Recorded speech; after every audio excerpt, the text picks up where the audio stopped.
Hello and welcome back to Lorehammer 40K podcast. I'm your host, Mark, today, and joining me, we got for the second time, we got Court. Welcome.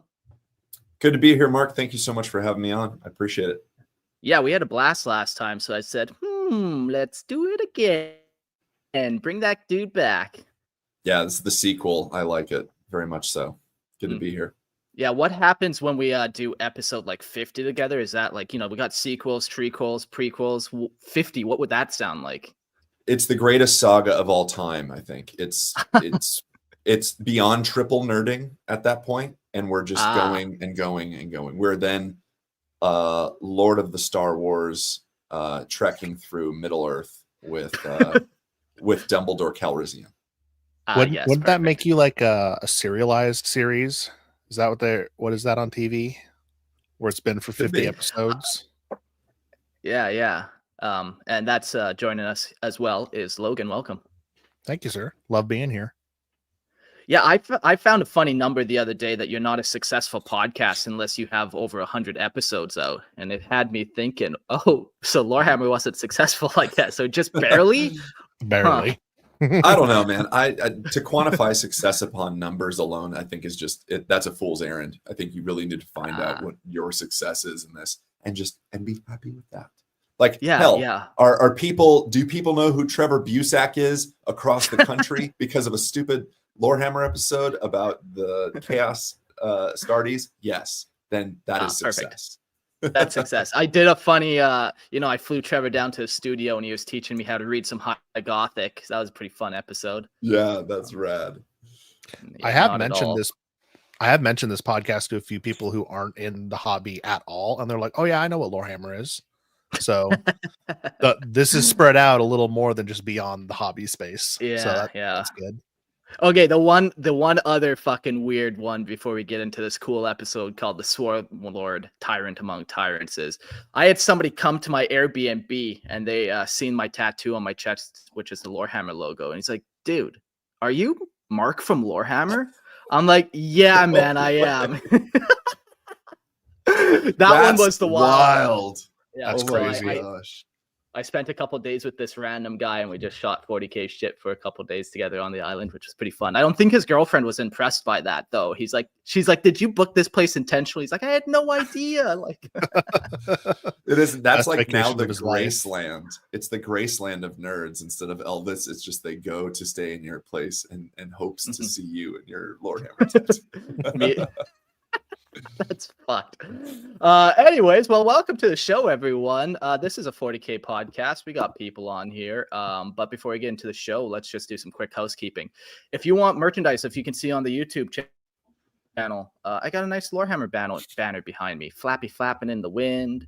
We sell a bunch of different merchandise, from t-shirts to coffee mugs to dice bags. If you have something you want me to try to sell you, I'll sell it to you. Just let me know what, and we'll try to make that happen.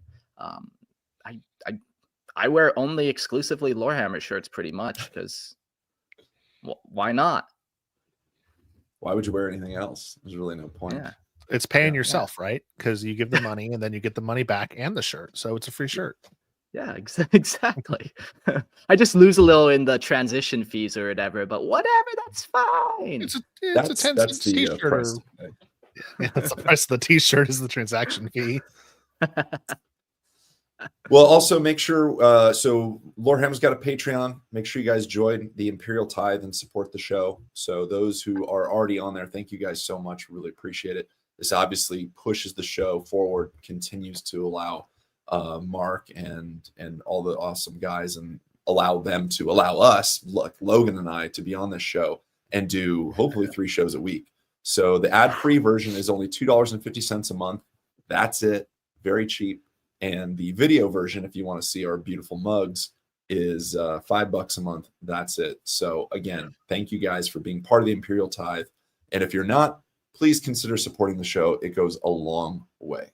Very much so. Yeah, there's other things too that the video offers. Like, Court, you have a bunch of old school codexes that every now and again you flash up on the screen, and then Logan, he flashes his nips every now and again. So everyone has something to offer. Wrong website. It's a win-win. From nids to nips. Here we go. Nids to nips. Okay, by the way, just since we're on that, I'm sorry. There's My buddy Manny, this isn't the shout out I was talking about, but my buddy Manny he plays Tyranids and he calls them big nitty bitches. Like that's his army name. Nitty bitches. So perfect.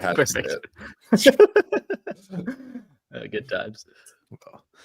That's good stuff. But if you guys are members of the Patreon, you can join us on the live stream. We have a live chat room during the show, and we have call-in guests at the end of the episode. So if you want to interact us live during the show's recording, join the Patreon. Come talk to us. Come hang out. It's a good time. Yeah, like last episode, we had 4 call-ins, and there's some people that you can count on calling in. Every now and again, you get a new person, which has been very fun, very, very fun to talk to new people that way, just randomly here and there, fucking word vomit live, just crossing your fingers at something good. Well, and the chat rooms is so important for us too, because it allows us to interact in a way of like if we have questions too. Sometimes, when we're reading through these things and we're learning at the same pace as you guys listening, sometimes we want to ask questions like, what do you guys think? Like, hey, does this seem to be in your canon for 40K, or is this something that you guys kind of disagree with? And we love that feedback, and that you can't do that without the chat room. Yeah, chat very cool. Chat definitely helped us on our Imperial Relics episode because there were some things we didn't know, but chat did. So thank you, chat. We love you. Chat knows all. Chat knows all. Yeah. So I do want to give a shout out here, another one to my buddy Kasner. He went to the Warhammer 40K Grand Narrative over last weekend, I believe, it's in Atlanta, and it's an official Warhammer narrative day or weekend rather. And I didn't know about this. It's been going on for a few years, but they do narrative play. It's also adjacent to the Grand Tournament as well. So there's a bunch of, grindy Warhammer players. And then there's also like people doing cosplay for 40K, which is really rad. And he came back with a bunch of goodies. He got me a really cool Necron. What is it? This is a Hyperphase sword bottle opener that I'm holding right now. He got me a bunch of stickers, like an exclusive model. And and all of the mission packs that they were using for the weekend. So I have like 15 or 20 new missions for 40K to play. So it's super rad. Cool. So thank you, Kasmer. And like this is rad. And like narrative mission packs too, which is fun, where it's not just like hold this point for no fucking reason. You're like, okay, I guess I'll create a pile of bodies here, no big deal, whatever. What are you talking about? The center of the battlefield is the most important place you can possibly be. Seize the center or nothing. No, and he was saying what's cool is that when they play, so if you're playing 3 games that day, your objectives do not change. So the map and deployment may change, but your objective points on the table stay the same and relative throughout the next 2 games that you play in that day. Okay, pretty interesting. Sweet. Yeah, that would change it quite a bit depending on the layout of the actual terrain features and stuff. Yeah, absolutely. Yeah, it's very cool. Yeah. That's super cool. Yeah.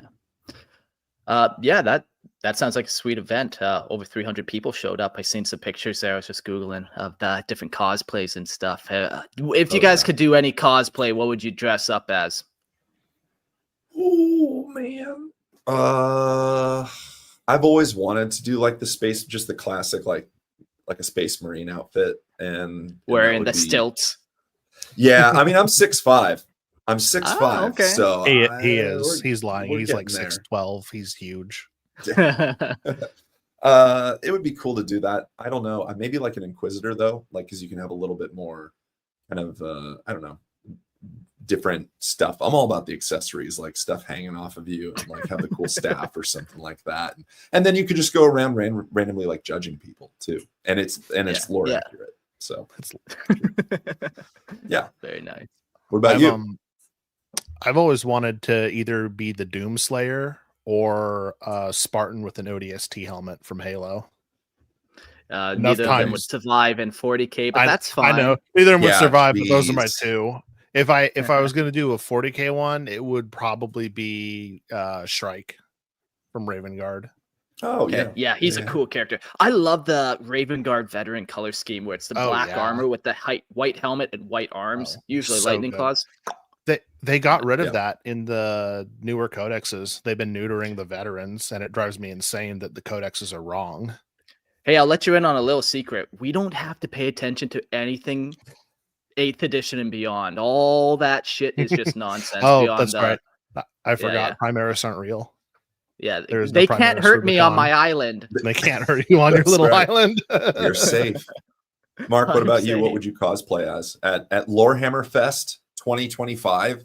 I'm just calling it out now. But what would you cosplay as?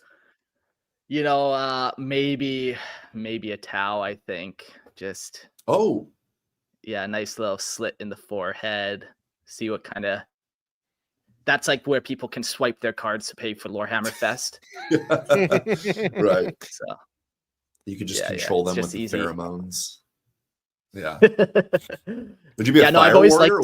liked I've always liked the Tau Fire Warrior armor. Just the angles of it, the big shoulder pad. Like, I've always kind of liked that look. Call me a weeb, but here we are nonetheless.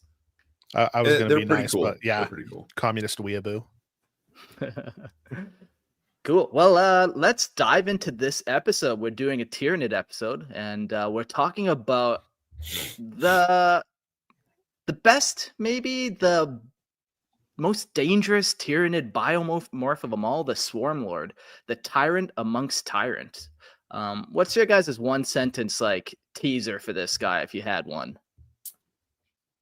Ooh, the most impressive specimen, or you know what, the perfect organism, to kind of quote from Alien. Yeah. I'm gonna go from the perspective of someone running into one for the first time. What do you want me to do about that? Like, it's huge, it's strong. It's like, what do you want me to do about that? I'm not ready for this. It's such an insane thing to deal with in universe, and sometimes on the tabletop too. Yeah.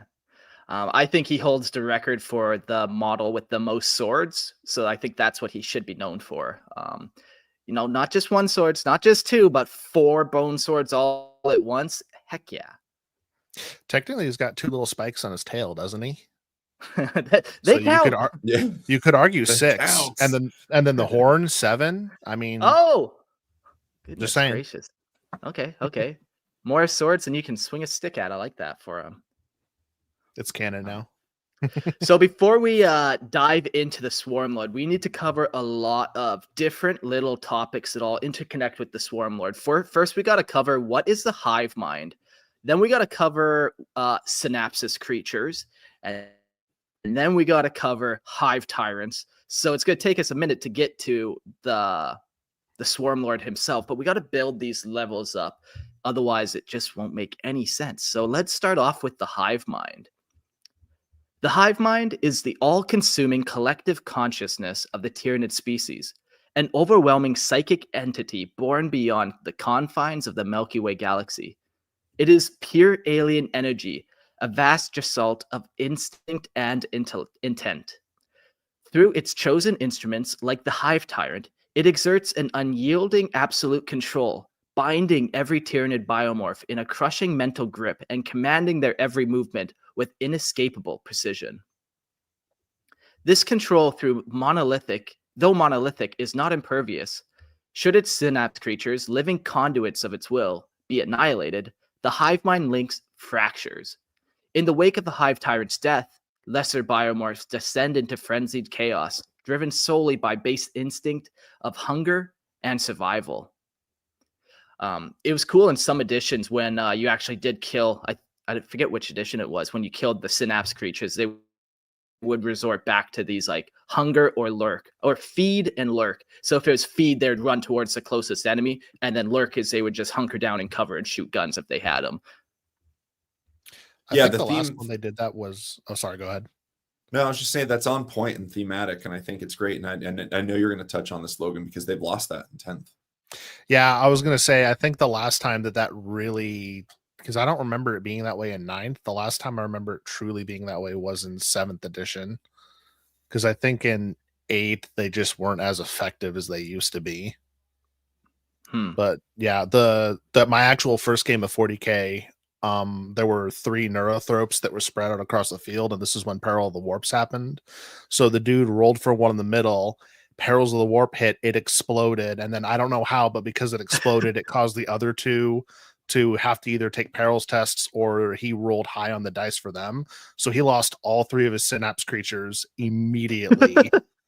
And he had no HQ, no synapse, and I was like, "Oh, this is really easy. I like this game." Yeah, Might be time to just mop up the rest. Yeah, I liked it, man. I think there's some cool rules like that where it's like, well, you know, it's like the Necron getting back up. It's super overpowered, but it's also just, it's the most characterful thing. It describes him perfectly, and like, yeah, it's on point for sure, on theme. Yeah, I miss a lot of the thematic stuff that used to be in the older editions because it's very watered. I mean, I like the watered down for getting more new people into the hobby, but I miss the thematic and the more complex rules we had before that made it feel more 40K like. Yeah. I've always thought they need to do a couple. Now, this is a fucking. Let's go on the train track together, boys. Hop on, choo choo. Okay, I've always thought they should. Here we go. Tyrant. All right, so I've always thought they need to make 2 separate games for 40K, like very distinct. They need to make 40K that's very easy to beginners, like even more dumbed down than it is currently, like very easy. And then they need to do 30K. That's like for your veterans and like for people that are willing to kind of put more time and intent into the rules and stuff. You need almost those 2 kind of different areas, but right now it's like they've kind of going this weird middle ground where you don't got a flavorful game at all, and it's not easy enough. It would still take days, months, years to teach somebody how to play 10th edition, so it's still not simple enough, but it's also not flavorful. I will disagree a little bit, if that's all right. I'm gonna jump in here. Like, I will too. You go and I'll. You're gonna, okay. We're gonna raise our hands and rail against you a little bit, but I disagree. I think because I've got my 3rd edition rulebook behind me, and I came from 3rd, which was cool. And you had the little chart, like, okay, my strength is this, your toughness is this, I got a wound. Fuck yeah, and it was rad.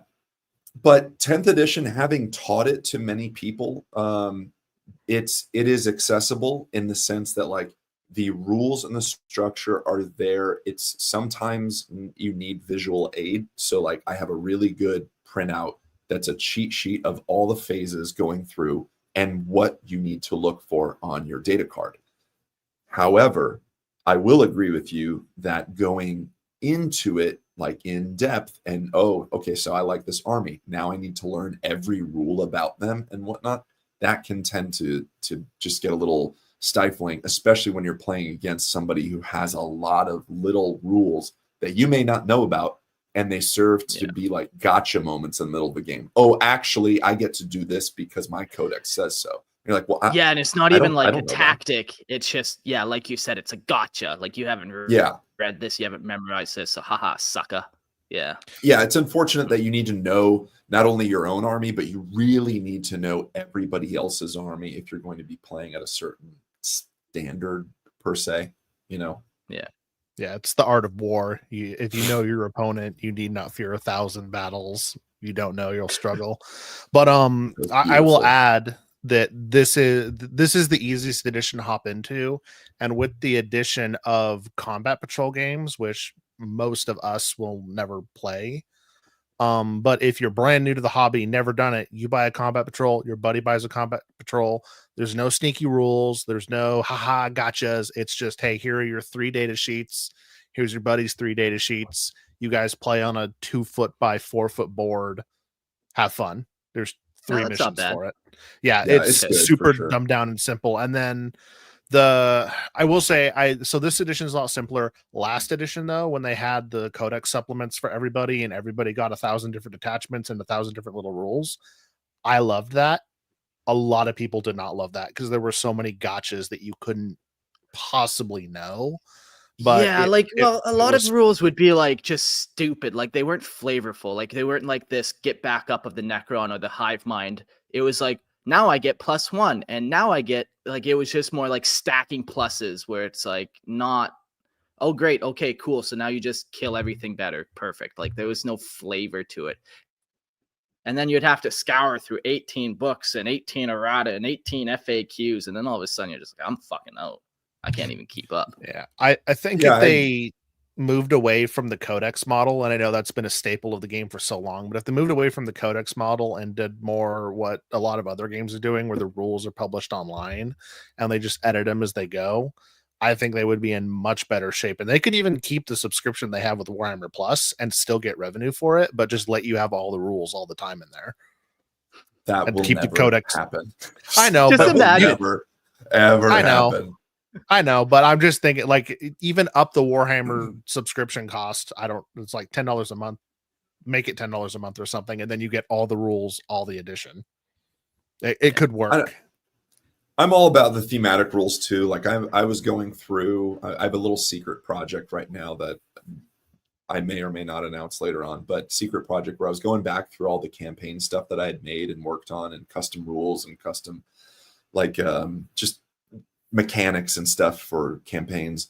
And there's so many opportunities to make flavorful stuff there. Even the simplest thing, like I ran one campaign where you at the start of the campaign, you got one of, I think it was 26 individual unique cards that had we call them a hidden scheme on there.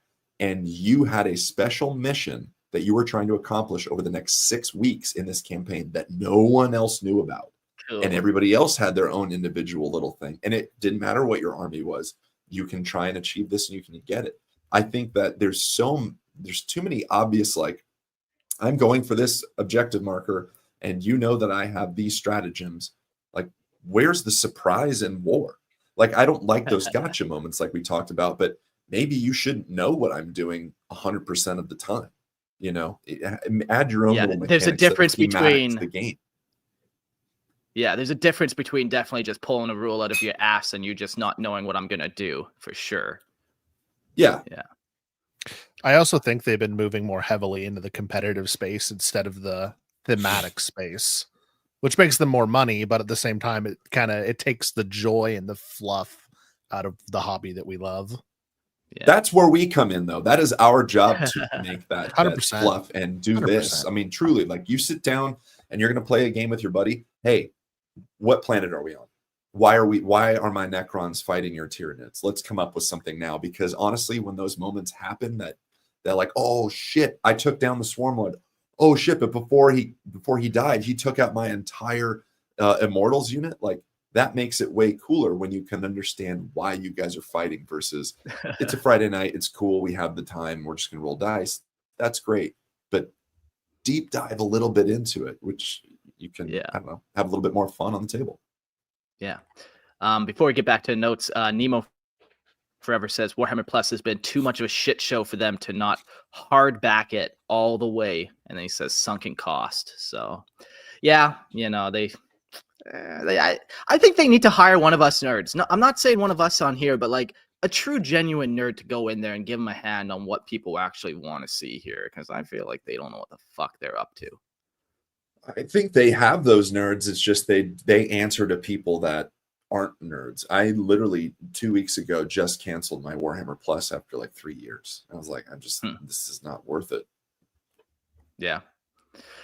Well, rip to GW, fuck them. In the long run, we also love them. So back to the Swarmlord. It's a very abusive relationship. It is, man. It is. You know, one day they release a cool mini, and then the next day they release another Primaris unit. And then you just kind of... But the game's still alive, and I will raise my hand every time and say, thankfully, we're still playing a game that's not dead. So, and now here we are chatting about it. On the battlefield, the Hive Mind manifests its dominance through towering synapse creatures such as the Hive Tyrant and Tyranid warriors. These beings channel its psychic gestalt, creating nodal points of control that impose unnatural order on the swarming masses. Without their psychic command, smaller bioforms revert to their primal, non-sentient nature. Unleashed predators, relentless feeders. Synapse creatures are the linchpins of the swarm, suppressing instinct and maintaining the Hive Mind's primal alien efficiency. The Hive Mind's complexity is beyond mortal comprehension. Its psychic force is so immense it drives all but the strongest psychers to madness or death. Among the Imperium's agents, only Chief Librarian Tigurius of the Ultramarines is believed to have glimpsed the Hive Mind and endured. His unique gift of foresight allowing him to divine its terrible intent. This achievement is so extraordinary, it is likened to wielding psychic power on par with the Emperor of Mankind himself. Ain't that some Ultramarine propaganda if you ever did hear it? Of course, like the one guy is an Ultramarine. Yeah. He did it. Yeah, I was going to say, I'm listening to the Devastation of Baal, and I'm 90% sure that the Tyranids hate Dante, and they know who Dante is, and he had a psychic connection with them at one point. So it's like, clearly it's not just Tigurius. Yeah, I wonder why that is. Why does he have that hatred, or the Tyranids have the hatred? Because I remember reading about that too. Like that the Devastation of Baal really brought in a bunch of Tyranid personalities. Like the Necron fought against the Tyranids, and same with the Blood Angels, and they kind of got these grudges going on now against the Tyranids, and vice versa. But I haven't read those books, so I don't really know much about them. Now that I'm thinking about it, it might have actually been Mephiston, their chief librarian, so their chief librarian and the Ultramarine chief librarian both did the same thing with the Hive Mind, if I'm remembering right. Makes sense because they're psychers. Yeah, but only Tigurius gets credit because I am an Ultramarine. I don't know about the hatred about like, I don't know if I buy into that. And we can get into that later, but the hatred of the Tyranids of the Hive Mind just going after certain planets or people, or like having a hate on it, because doesn't that kind of just go against the entirety of they're not malicious, they are just killers. They're straight up hungry and they're just killing things, and it's for the sake of feeding and eating in this biomass. Like I don't know where I sit with that, and maybe at the end of this episode my mind will be changed a little bit, but to think that this has a personal hate on something changes a lot of what the Tyranids are then. Yeah, I agree with you for the most part. I wonder like if this is just a matter of when the Tyranids first entered the Milky Way, there wasn't kind of this emotional ability yet. But, you know, it's all about evolving, and maybe it's decided it needs to have more than just like the instinct of feed. Maybe it does need to have some other motivations built into it. But like, yeah, like he said, it's kind of like it really changes what the Tyranids are. All of a sudden they start to have grudges and they start to avoid certain planets because they really hate this guy over here so much that they're going to risk their whole hive fleet for his destruction. It's like, yeah, okay. How is that beneficial? How is that? Yeah. I don't know. Maybe it's not, holding grudges. Oh, they went here because they hate that guy. No, maybe they've learned and they've adapted and they're more tactical now and know how to take over that planet, or know how to, they've fought Marneus Calgar before. So they've adapted to know how to like win against the Ultramarines a little bit better. And it seems like they have a hate on them because they keep hitting them. But, hate versus tactical prowess and now adaptation and insight. I don't know. It could be you just triggered at me. Maybe it is like we think it's they hate something, but it's just specifically the shiny red men have hurt them so many times. We need to remove the shiny red men so we can keep eating things. Go punch a hornet's nest and see if they don't, quote, hate you. Yeah. And like, true. Okay, so they're all upset at Blood Angels, but they're like, Ultramarines are fine. I don't think it's because Tigurius talked to them. We've been over that. Tigurius is like, hey, man, we're cool guys. It's the best trade deal he's ever made was peace with Ultramar. Yeah. Yet the Hive Mind's reach extends far beyond individual psychers. It's a psychic presence, the shadow in the warp, disrupts the immaterium itself. Like a suffocating storm, it smothers interstellar communication and travel, severing astropathic cries for aid and forcing warp travel vessels into real space. When a hive fleet approaches, the psychic shroud engulfs the entire star systems, isolating prey worlds and leaving them stranded in the dark. The shadow in the warp spreads panic and despair across planets. It infiltrates the minds of its victims, saturating them with inescapable dread. For psychers, this dread becomes unbearable, a magnified horror that shatters their sanity. Attempts to wield psychic powers a risk and risks devastation, incurable psychosis. As the Hive Fleet looms nearer, entire populations spiral into madness, consumed by the hopelessness long before the first Tyranid claws rend their flesh. This is the fucking coolest thing about the Tyranids, in my opinion. The fact that when they go to destroy and consume a planet, their work is already starting months before they even get there. Like, communications cut off. Like, I love the idea of, it's the classic, like, just horror alien vibe where, like, hey, by the way, we haven't heard from Phylus Segmentum 4 in like a week. We should check in on them. And then, like, Phylum Segmentum 4, anybody there? No, nothing. And it's just cut off. It's Hadley's Hope in Aliens, cut off. Something happened. We don't know what's going on. But even beyond that, it could affect the Hive. Like, coming to a planet affects so much, not just the psychers and the madness that happens, but weather patterns. You know, the doomsayers, something's coming, especially if the gene stealers have set up that planet for its consumption. And now there's uprising months in advance of gene stealer cults happening. That's the coolest thing, I think, where it's almost this prophecy that this doom, the shadow and the warp, cuts off communication. And now here comes death. Yeah. Oh, so wild. Yeah, like, they got like that, like you said, like those three prongs of attack, the shadow and the warp. They might have gene stirs, and then the other one you kind of touched on was the weather phenomenon. They have Tyranid units called narwhals, which are a type of Tyranid spaceship, I suppose, but it's a living creature, and it will lock onto the gravitational field of a planet, and that allows it to create some type of gravity wave that will pull his whole fleet closer to the planet. But in so doing that's when all these crazy weather patterns happen, or tidal waves happen across the planet. So you get hit by all these different levels of mind, body, and even planet, where before they come, the chance of you like even surviving all that is slim. Yeah, if you want to screw up your opponent in anything, you just start messing with them. Like, whether it's, you know, okay, here we go. Double nerding time, baby. In Two Towers, Lord of the Rings, Two Towers, the Uruk-hai are in front of Helm's Deep, right? And what do? They start taunting them, you know, putting the poles down and chanting and doing that whole thing. And it's terrifying. And it's that times 50,000 or 40,000 if we're going canon. We are, yes.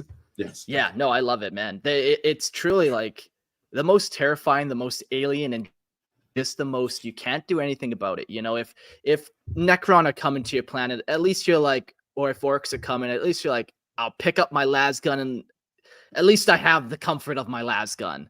But with Tyranids, you're like, you're just yelling, and there's no time to even pick up your las gun because your brother's turning on you because he's been driven mad by the screams and nightmares he's been having for the last month. Yeah, and if we're talking true grim dark here, like grim dark, I feel like is represented by a few things. One is nihilism, the hopelessness. They're like, what's the point? We're so screwed anyways. And I think this mirrors that so well, and it does it in a way that isn't even violent. Like, the Tyranids aren't doing anything, but they're on their way. Like, they're en route and they're causing this. That's so cool. Yeah. They haven't even swung one of their 4 bone swords on the Swarmlord. Haven't even done. Yeah. They're accidentally masters of psychological warfare. Just biologically masters of it, which is crazy to think about. T-Freeze asks, I heard before that blanks will mess with the Tyranid's ability to connect to the Hive Mind. Any truth to that? Yeah, I would say it definitely is true for sure. As much as like Tyranids use the warp very differently than other psychers, but they still do use the warp and they still do draw power from it. So if you can create that like null zone, they do lose access to it. And then that's when they would revert to, you know, the feed or the lurking. So you cut off that Carnifex's synapse creature, you're probably still going to have to deal with that Carnifex. So it's probably still coming after you, but it's a nice little trick. Yeah. So can you do the classic, like put a blank every like square mile or foot, whatever it is around the universe or around that planet, and will they have an effect against the hive mind? I feel like they would just start throwing biomass at the planet until they solved the synapse problem by eating whatever it is. The synapse problem, just kill it, and then the synapse problem is fixed. Yeah, just yeet. The other thing too is nulls. There are, just like psychers, there are different levels of nulls. So maybe the hive mind in most cases are just like, if you just have one null on the planet, like that's not gonna do much. You would need probably a lot of nulls, or you'd need like alpha nulls or whatever they call them. You would need a bunch for sure to kind of overpower that hive mind, because they can get overpowered. Yeah, I don't think there's enough that you can really do logistically to prevent this in any way. No. Nemo Forever says pariahs, they're called. That was, yeah, maybe that's a nice little like term for them, but not necessarily. That's pretty old lore too. That's like from like Necron lore. Necron pariahs with some like human blanks that were kind of seeded. I don't even want to get down that trail because it's no longer lore. But yeah, mostly blanks or nulls is what they're called nowadays, more so than pariahs. I like what Purge Seraph said there. Just use a Morty shield. Yeah, exactly. This is a joke, and I can assume is from Rick and Morty. It is. Yeah. Yes. Okay. Yeah. All right. I'll send you the picture. Please do. It's pretty grimdark. It's good. That's what I want. Give me the grim. Give me the dark. Give me the grim dark. Well, I mean, speaking of the synapse and stuff, maybe we should move through this and just kind of discuss some synapse creatures here. So, synapse creatures are the towering, intelligent bioforms that serve as psychic conduits for the hive mind's will. Through these vital nodal relays, a fragment of its relentless intellect flows into the swarming masses, overriding their primal instincts and forging them into instruments of its self-aware purpose. Without this psychic link, the Tyranid swarm would dissolve into an uncoordinated frenzy of mindless animalistic behavior. That is one of the most beautiful poems I've ever read in my life, right there. My goodness. Yeah. So I'm allowed to fucking wordsmith. What can I say? It's gorgeous. Oh my gosh. Just to touch upon that, I think there's a definite key thing here to take away, and that is primal instincts.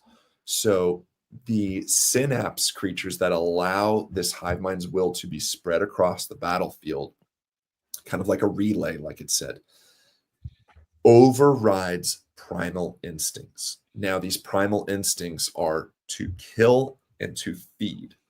I think that's twofold. That's the two main things, really. Now, to say that it overrides those and they become some sort of like docile, controllable thing, I think is incorrect. I think it is controllable for sure. And like it says, it is forging them into instruments of its self-aware purpose. Its self-aware purpose is to swarm, to feed, and to kill. I mean, that is basically it. Yeah, it all of a sudden takes away like you're just one, and now you're part of the many. So they need 100 termagants swarming that wall, where the one termagon on its space instincts alone is not capable of swarming that wall. But then you link it up with 100 others, and all of a sudden now they're swarming, and they're not even aware that they're they're an individual anymore. Yeah, and we talked about the importance of communication on the last episode that Logan and I were on in episode 120 with the relics. So when we looked at, especially with the Imperium, a lot of the guard stuff that we discussed was communication based, and how important that was, because guard, as we know it, Astra Militarum, is a very hoardy army. They have numbers. They are all about numbers. The other big army that is all about numbers is Tyranids. It's a swarm. So within that swarm, you need communication. And we know or we don't know that the Tyranids have a language. I don't think we know that, and if they do, it's whatever, it's unknown. But their language is through the hive mind, and so that must be coordinated in some way, and therefore it is extremely important that this exists, because again, it's just chaos. It's the mosh pit of all mosh pits. If you have no synapse and you have no hive mind coordination, it is chaos. And you would think, sure, just leave them to their animal instincts, but these are smart creatures as well, and they will go where they're told based on this hive mind direction. And communication is so important, as we said in episode 120. Boom. Yeah, that language thing that you touched on is pretty neat. Like, yeah, like they're not speaking High Gothic to one another for sure, and they probably aren't speaking like an actual verbal or obviously not written language. Grimaldus says pheromonal language for sure. Some might have that ability. Possibility, but that's not the common way for sure. It's a synapse ability, and I'm kind of almost picturing it like the synapse is like psychic might. So it's almost like, our bodies, like we function on electrical neurons firing, and then our brain fires them off, and now I'm flailing my arms around. So I kind of picture it like that same way that the Tyranids are communicating, where they're shooting channeled warp energy into these bodies of Tyranids to be able to control them and control their impulses or whatever. Now that's just headcanon, but yeah. And that's important. I think it's important to try and kind of quantify and understand what you think is happening, because again, that makes for better tabletop play. And it's going to go, it's going to be said a lot in Purge Seraph, you're right. Starship Troopers. It reminds us of the bugs of Starship Troopers. I think clearly there's an alien, xenomorph, H.R. Giger influence here. And when you watch those movies, there is no audible communication happening. And so it could be the hive mind kind of vibe for sure. And pheromones, I will credit that a little bit, just because the adaptability of Tyranids, the adaptability maybe in some cases they needed to, or maybe in some cases they needed to shut it off. We joked earlier about Tau and controlling with pheromones, but that is a theory. 100%. That is a theory that the ethereals control the populace with pheromones. So maybe that needed to be shut off at some point. It just dawned on me that could also get around the blank problem. That if you have a neurothrope or something that can excrete pheromones instead of psychic link, that could surpass that problem entirely until they get rid of that. Then they can return to synapse, or in a warp storm, all about adaptability. Where they can't think. Yeah. But like even with pheromones, like I imagine that would be a step down from like the synapse. Like pheromones, how much can you really communicate through pheromones? Quite a bit of information for sure, but like as much as literally shooting into somebody's mind itself, kind of energy pulses or whatever, like pheromones. You could get them to go into a fury mode, which, maybe you put them into the fury mode when you want to charge the wall, but it's not like you could really, maybe you could pheromone like, okay, we're going left and then go right and everyone dodge and wait 10 seconds. And it wouldn't be as direct, I would imagine. You could theoretically use the spores, and the spores could lay out a path for things to follow. And then if they get to a point where there's a problem and like the spores get attacked by something, one of the bigger Tyranids gets there and he shoots a pheromone on whatever's attacking the spores. Now everybody attacks that. Once it's gone, they get more spores and spread them out. So you could get the same result. It would just be a little more, I don't know, like shooting things with a squirt gun to tag them for whatever you're doing, or spray painting an X on something like, hey, kill this really quick for me. Yeah. But doesn't this kind of mirror the Imperium's understanding of it? Like the fact that we're talking about it this way.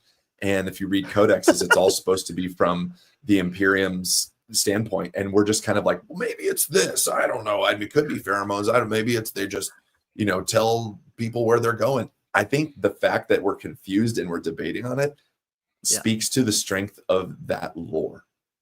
It's just so incomprehensible and alien and just not relatable at all. It'd be really funny if there's one guy who knows for a fact that they actually do communicate through all their roars, but they've never written it down, so everybody just thinks it's in their mind. It'd be Chitter, chitter, chitter. Yeah. Let's see. Where we leave off, we'll keep cruising on that. Notable synapse creatures. No, I think we still have one more here. Oh, do we? Oh, yeah. Yet this network of control exposes a rare weakness within the swarm. Oh. The destruction of a synapse creature severs the hive mind's grip on the bioform it commands, plunging them into chaos. Stripped of cohesion, these disconnected creatures erupt into uncontrollable rampages, abandoning all coordination and strategy. What was once an unstoppable tide becomes disordered and vulnerable, a crack in the Tyranid onslaught that enemy forces can exploit to survive. Yeah, okay. So exploiting it for survival, I think, is key too. So again, if we're the Imperium, we obviously know which of these are going to be the hive mind synapse, creatures. Go for that. And we see it on tabletop for sure. I'm going to kill this thing, which is going to break the link, and you're not going to get your little 12-inch buff. And I think this depicts a pretty good image of the chaos and the kind of vulnerability of the Tyranids, because when you don't have a coordinated attack in the masses, it does just become the biggest mosh pit, the chaos, and now you have the upper hand. Yeah. Do the big ones pick on the little ones when they don't have synapse? Yeah, for sure. Like a Carnifex will just rampage through whatever's in front of it at that point when you break that synapse, whether it's, and the little ones will just start feeding on whatever's close by and weak and whatever. But yeah, there's definitely that. Another kind of interesting little thought too is we're talking about what the Imperium kind of knows, and the training a guardsman would be very different than how much knowledge an Astartes has. But like a guardsman, the kind of saying is just shoot the big ones. We don't need to necessarily identify what a hive tyrant is, what a warrior is, what a zonothrope is. We don't need to do that. Just shoot the big ones, and chances are good that's going to fuck up the Tyranids' kind of connection to each other. Does it have a big head? Good. Aim at that, because chances are that's the one. Can you see an exposed brain? Yes, definitely shoot that one. Yeah. Well, all right. If we keep cruising here. So notable synapse creatures. Oh, here we go. All right. The Broodlord. The Broodlord is a cunning and feral Tyranid bioform that serves as both a leader of gene stealer cults and a ruthless apex predator in close combat. It exudes a psychic aura that strengthens its brood and paralyzes the resolve of its prey. Very cool. This one just deserves a little bit of a giggle. The Dominatrix. What are you, 12? I'm sorry. The Dominatrix is an immense and rare synaptic bioform, acting as a living nexus of the hive mind's will, commanding vast swarms and terrifying efficiency. Its psychic power rivals that of a hive tyrant, but its massive frame also houses devastating bioweaponry. I don't remember seeing this one on a table. Is this a Forge World thing, or is this strictly just pulled from pages of codexes? I'll check while you chat. Yeah. So looking it up real quick, because I'd never heard of that either. And I did the dumb thing and I just Googled Dominatrix first and went, oops, that wasn't the right way to do that. Google imaged it. Yeah, yes! I did. I Google imaged Dominatrix and was like, wait, no, not that. And then I added Tyranid and I got the answer. But it looks like it's the size of a knight from a lot of the pictures I'm seeing. Like this thing is huge. This is from back in the day, Titanicus, Adeptus Titan. What did they call it? Epic? They would call it Epic back in the day. Yeah, Epic. So we had like the really small scale, and this was one of those models. It was a type of Titan. I'm typing Dominatrix Tyranid. That's the key word after don't you be me. first one. Don't assume Google knows you want to look at Tyranid Oh, models. okay. It's Forge World. They've got a Forge World model for this. Do they? I'm looking at it right now. Well, okay. Well, I might be looking at somebody's creation, but I'm pretty sure this is Forge World. It looks like this is rad. Very cool. Yeah, it's definitely huge, and it's dominating. And yeah, I see the one that you're looking at that looks like it's the size of a Titan, and the one from Epic is quite hilarious. Like, again, guys, if you want to play a fun game, just go back and look at old Tyranid models and then look at their glow up. Like, it's hilarious.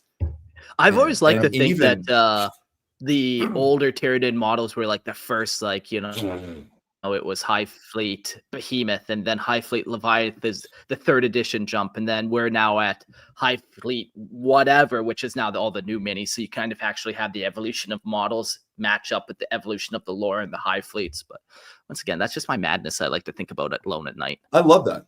That's a great idea. Yeah, to see that they've just gotten more terrifying over the years, kind of. But it is funny to see the lore too, because I looked back and I'm not sure if you guys remember, but squigs were made by Tyranids. Let that sink in. I did not know really that. all of them. Yes. So in old 40k lore, squigs were like genetically engineered by Tyranids, and then somehow the orcs got a hold of them. And they're like, well, we're going to use all these and we're going to take them for ourselves. And then years down the line, like, well, we should just make this an orc thing. It doesn't really make sense for Tyranids. But yeah, I'll find it and I'll send it to you guys. But Tyranids apparently made squigs in old lore. Chat, get at this if you know about it. Get at this.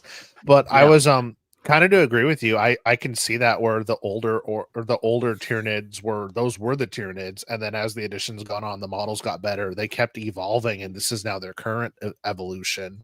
Where like both can be canon. It's possible that both are still canon. Yeah, and if you want to try to make like an old Hive Fleet, you still can, and you start using those old minis, and that'd be so flavorful. I loved those old minis. I don't care what people say; they were gorgeous. Squig Swarm. Boom, here it is. Squigs are Tyranid bioforms that were constructed using genetic orc material. There it is. That was the old ways. If you got, again, guys, the old ways. It's hilarious. Now check out Zotes if you want more fun lore.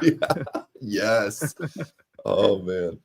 I'm just picturing now how the Hive Mind works with Gork and Mork in those orc hybrid squigs. Like, how do I like that's just. Do the squigs believe they're Tyranids? If they start believing they're orcs, do they just leave the Hive Mind now because they have orc magic in them? How does this work? Chat, folks, how does this work? Explain it to me. How does it work? If you don't want to sleep tonight, think about that while you're lying in bed. Okay. There you go. Your mind will just race. Okay, I will. Oh, man. Well, moving on, we've got this one. This one's a personal favorite, the Hive Tyrant. The Hive Tyrant is a supreme battlefield commander of the Tyranid swarms, directing their actions with a combination of psychic power and raw combat prowess. It embodies the Hive Mind's will in physical form, capable of adapting its weaponry to suit any foe. The Hive Tyrant's just, it's that classic, everybody's got one if you're playing Tyranids. I feel like if you're playing Tyranids, you have this model. And that's, if you're playing Tyranids, you have Hormagaunts, you have Termagants. But this is kind of the accessible centerpiece at times of everybody's army, and the Hive Tyrant's just so recognizable, I think, with Tyranids. It's on damn near every codex. I'm looking at it now, like there's one on 3rd edition, there's one on 10th edition. Like it's kind of the poster boy, I feel like, for the Tyranids, you know? Yeah, like, you know, I would imagine every Hive Fleet has one of these guys leading it. And yeah, you might kill it and it's going to come back is the other thing about it. And then it gains more knowledge. We talk actually about in this episode a couple different Hive Tyrants beyond just the Swarmlord himself. Because yeah, even if you kill that Hive Tyrant, you've just taught it a new lesson. and now it's going to come back deadlier than before. While nothing else will kind of, well, maybe not nothing else, but basically everything else, if you kill it, yeah, they'll make another one, but it's kind of lost its personality or flavor. But this carries on; it holds that ability. Yeah, it shows the adaptability for sure within the bugs. Yeah. Cool. That's the Hive Tyrant. And moving forward with the Maleceptor. The Maleceptor is a towering psychic monstrosity created to unleash the Hive Mind's raw psychic energy with devastating precision. Its vast mental power allows it to obliterate enemies with its massive form, while its massive form provides a terrifying presence on the battlefield. Woo! It's good. Yeah, I love this one. I've always kind of described it as like a psychic Carnifex, but not quite. But it's kind of one of those heavily armored, just gonna plow through your front line while instead of launching venom cannons, it's just launching psychic bolts at people. This is a great model too. Like if you look at it, this is a rad model. It seems a lot of the I think a lot of the Synapse creatures get this kind of rap for being like the brain bug, you know, and just it's just doing the brain thing. It's kind of sending out these signals of where to go. But this thing's fucking terrifying. Like this does have quite the big brain or set of brains rather sticking out of it. Yeah, it's got the brain sticking out on the side and everything, but this thing is formidable for sure. Like this may be, you know, doing a lot with its Synapse, but it's going to do a lot also with those fucking claws in the front too. Yeah, for sure. Yeah. The Norn Queen. The Norn Queen is the ultimate progenitor of the Tyranid species, endlessly birthing bioforms while guiding the evolution of the hive fleets. It is the living heart of Tyranid fleets and an entity so alien that its intellect is incomprehensible to mortal minds. Yeah, and the Norn Queen is one that's just shrouded in mystery. I feel like in a lot of the codexes and a lot of the text and stuff, you just kind of get this glimpse of what it could be. And there's obviously no model for it. There's Norn Emissary, which we'll get into, but the Norn Queen is shrouded in this really cool mystery. And I'm really hoping, oh, come on, GW, don't tell us more about it. Just give us, if you're going to tell us more, give us just little scraps. That's all.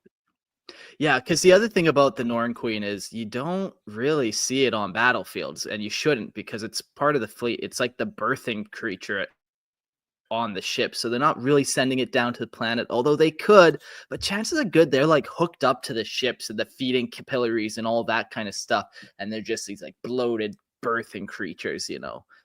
Are they even kinda capable like of moving?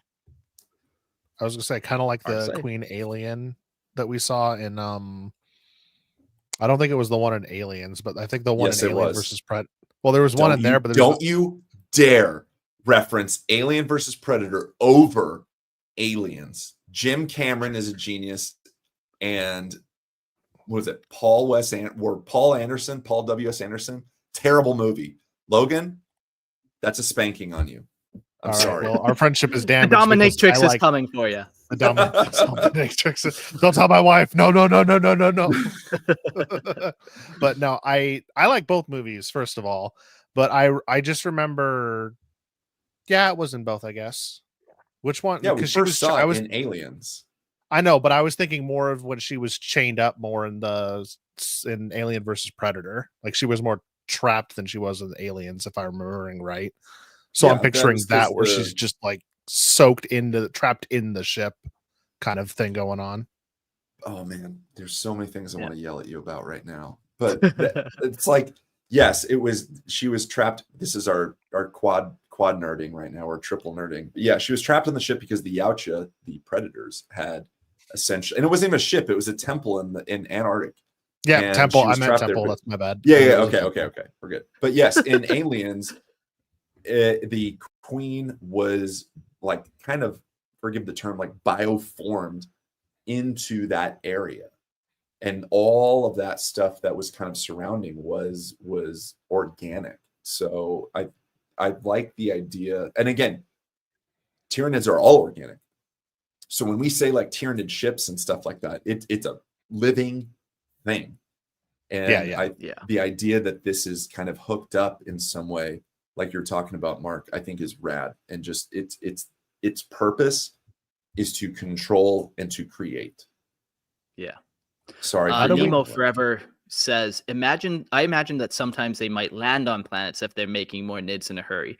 But even that, like, there are other creatures like the Turvagons that create nids and stuff. So they do have other things that can create Tyranids in a hurry on the battlefield for that kind of deployment. So the other thing about the Norn Queen is they have a link to all the creatures that they create. So if they do kill that Norn Queen, everything kind of down their genetic line feels it. So you definitely don't want to put them in harm's way at all.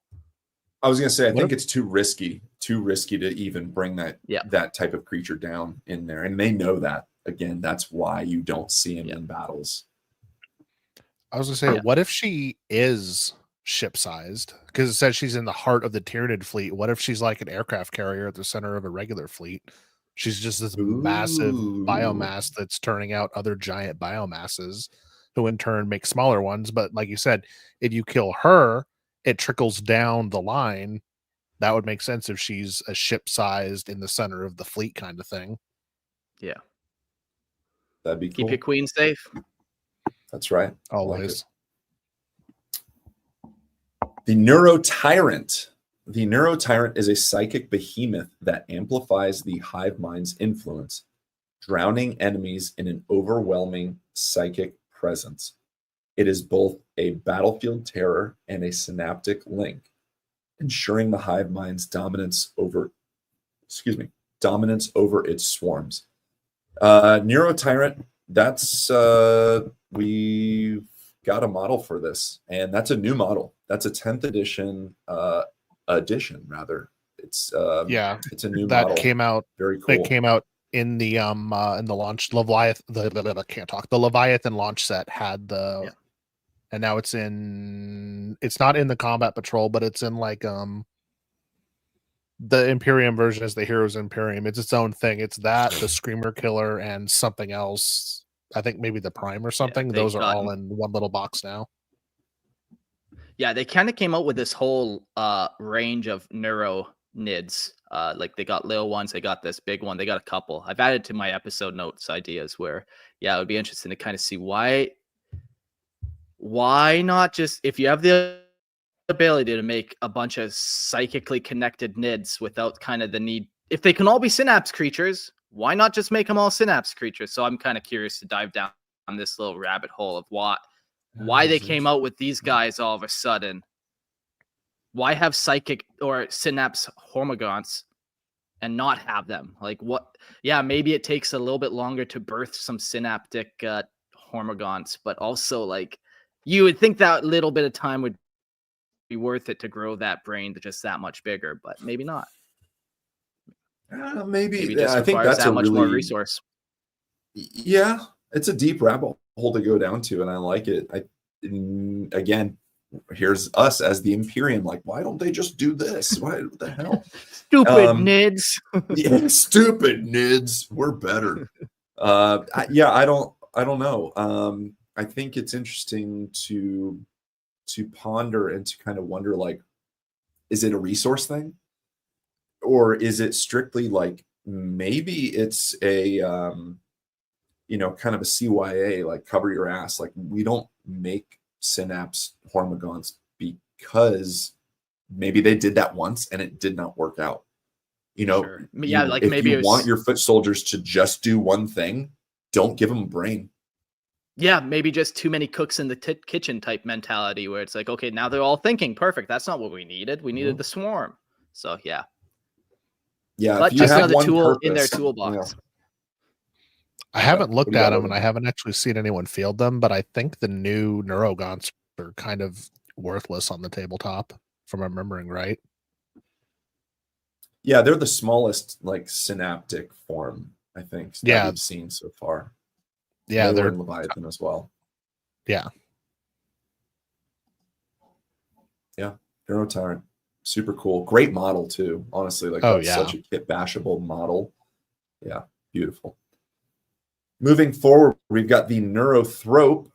The Neurothrope is a specialized zoanthrope variant focused on channeling psychic energy to heal and empower nearby Tyranid bioforms. That's something we haven't really talked about here, is the fact of healing. Its connection to the Hive Mind makes it a vital synapse creature and a devastating force in psychic warfare. Once again, very cool model. It's good. Yeah, I'm excited for that neuro episode for sure. Learn all about them, because it's like they have the zoanthrope, but then they also have this guy, which is like a beefed up version of it. But like, yeah, sure, okay, sure. Can't wait to hear more. Yeah, absolutely. Then we've got the Turvagon, which we previously mentioned. The Turvagon is a lumbering birthing beast.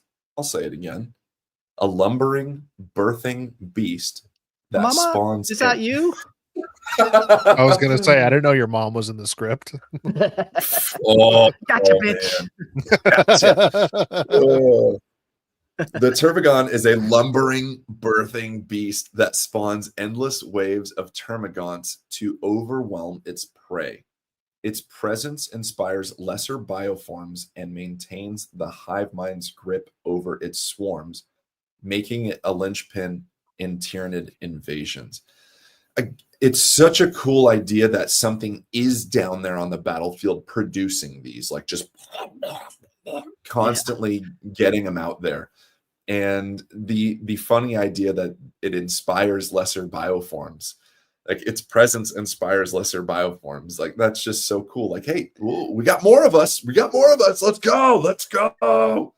I think it's too even like, as Jack says. Oh, sorry, go for it. What else you like? Oh, I'm just gonna say the idea that it's a linchpin within Tyranid invasions. Like we kind of talk about that before. Like, oh, if we just kill that, it takes all the edge away. And it's kind of a sad fact. Like there are Tyranid bioforms and biomorphs that, like, yeah, if you get rid of that, you're gonna do a lot better on this battlefield. And that's certainly one of them. Something that is birthing, constant termagants and has a sense of the hive mind. Yeah, it's a player for sure. Yeah, I always think about like like I kind of said it, like we know so much more than the average guardsman does. Like the guardsman probably literally all he knows is shoot the big one. That could he actually differentiate between a Turvagon and a Neurothrope and a fucking Xanathrope and a Tigron Prime? Probably not. Probably has not attended that. That's not in the Imperium Uplifting Primer, all these different categories, So yeah, while it is like you said, that linchpin, it's like, yeah, you can get rid of them and then you really mess up the plans. But it's like, yeah, what the fuck are they? And just imagine the skittering horde of billions of Termagants and Termagons, and you're just trying to point out these specific ones, and like, wait, did it have 6 arms or 7? I forget. Like, yeah. Jack says female representation because of the Termagon giving birth, so that's nice. That's some sexism. Love it. Love a little sexism on Lorehammer. It's interesting though, because Tyranids, we as the Imperium, or we're talking kind of the Imperium side, is like we have to assign it something that's understandable. So we call this thing the Norn Queen because we have to understand it that way. We call this the Turvagon. It births, so it must be this. It's this like futile language that we put on these creatures to try and understand them, and yet it is kind of funny that we call them these kind of terrifying things. Like, why don't we just call it like Fluffy Boy? This thing's just got a bunch of fluffy boys. Like, look at the floofer. Yeah, that's good propaganda. Then it's like, floofer. Yeah, that's the non-dangerous guy, the little whimper. Yeah. We're gonna go play with some kibbles today. Oh, what are kibbles? Don't worry about it. Yeah, like we're gonna go into the Trigon Prime. That sounds like a fucking badass name. Why would we call it that if we're like trying not to be scared of this? The Imperium definitely did a better job naming Tyranids than they did naming Tau tanks and aircraft. Oh, that's like a devilfish. Definitely did a way better name with the Nids. Oh, man. All right, moving forward, we've got the Trigon Prime. The Trigon Prime is an advanced variant of the Trigon, a massive burrowing predator that strikes from underground with lethal precision. As a synaptic leader, it directs nearby Tyranid swarms with deadly efficiency while devastating enemies in combat. Another great model. Very cool. We're going to keep cruising here since we're in the thick of it. Tyranid Warrior.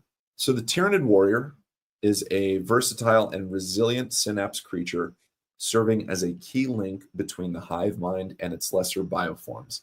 Its adaptability in weaponry and tactics make it a core unit of Tyranid swarms. It's also a very recognizable one too. I feel like it's kind of the step down from like the Hive Tyrant and the Swarmlord. It's a very recognizable old school kit and new school kit as well. Yeah, and I do want to throw in that today, on the third day of Grotmas, GW gave us a new detachment for Tyranids that focuses specifically on Tyranid warriors and making them stronger. Interesting. So it's cool that. On the I was destroyed. My immortals were destroyed by my buddy Adam's warriors. They don't need to be stronger. Your skill issue is not what's on table right now. Yeah. We're talking about how cool. Look, the dice betrayed me.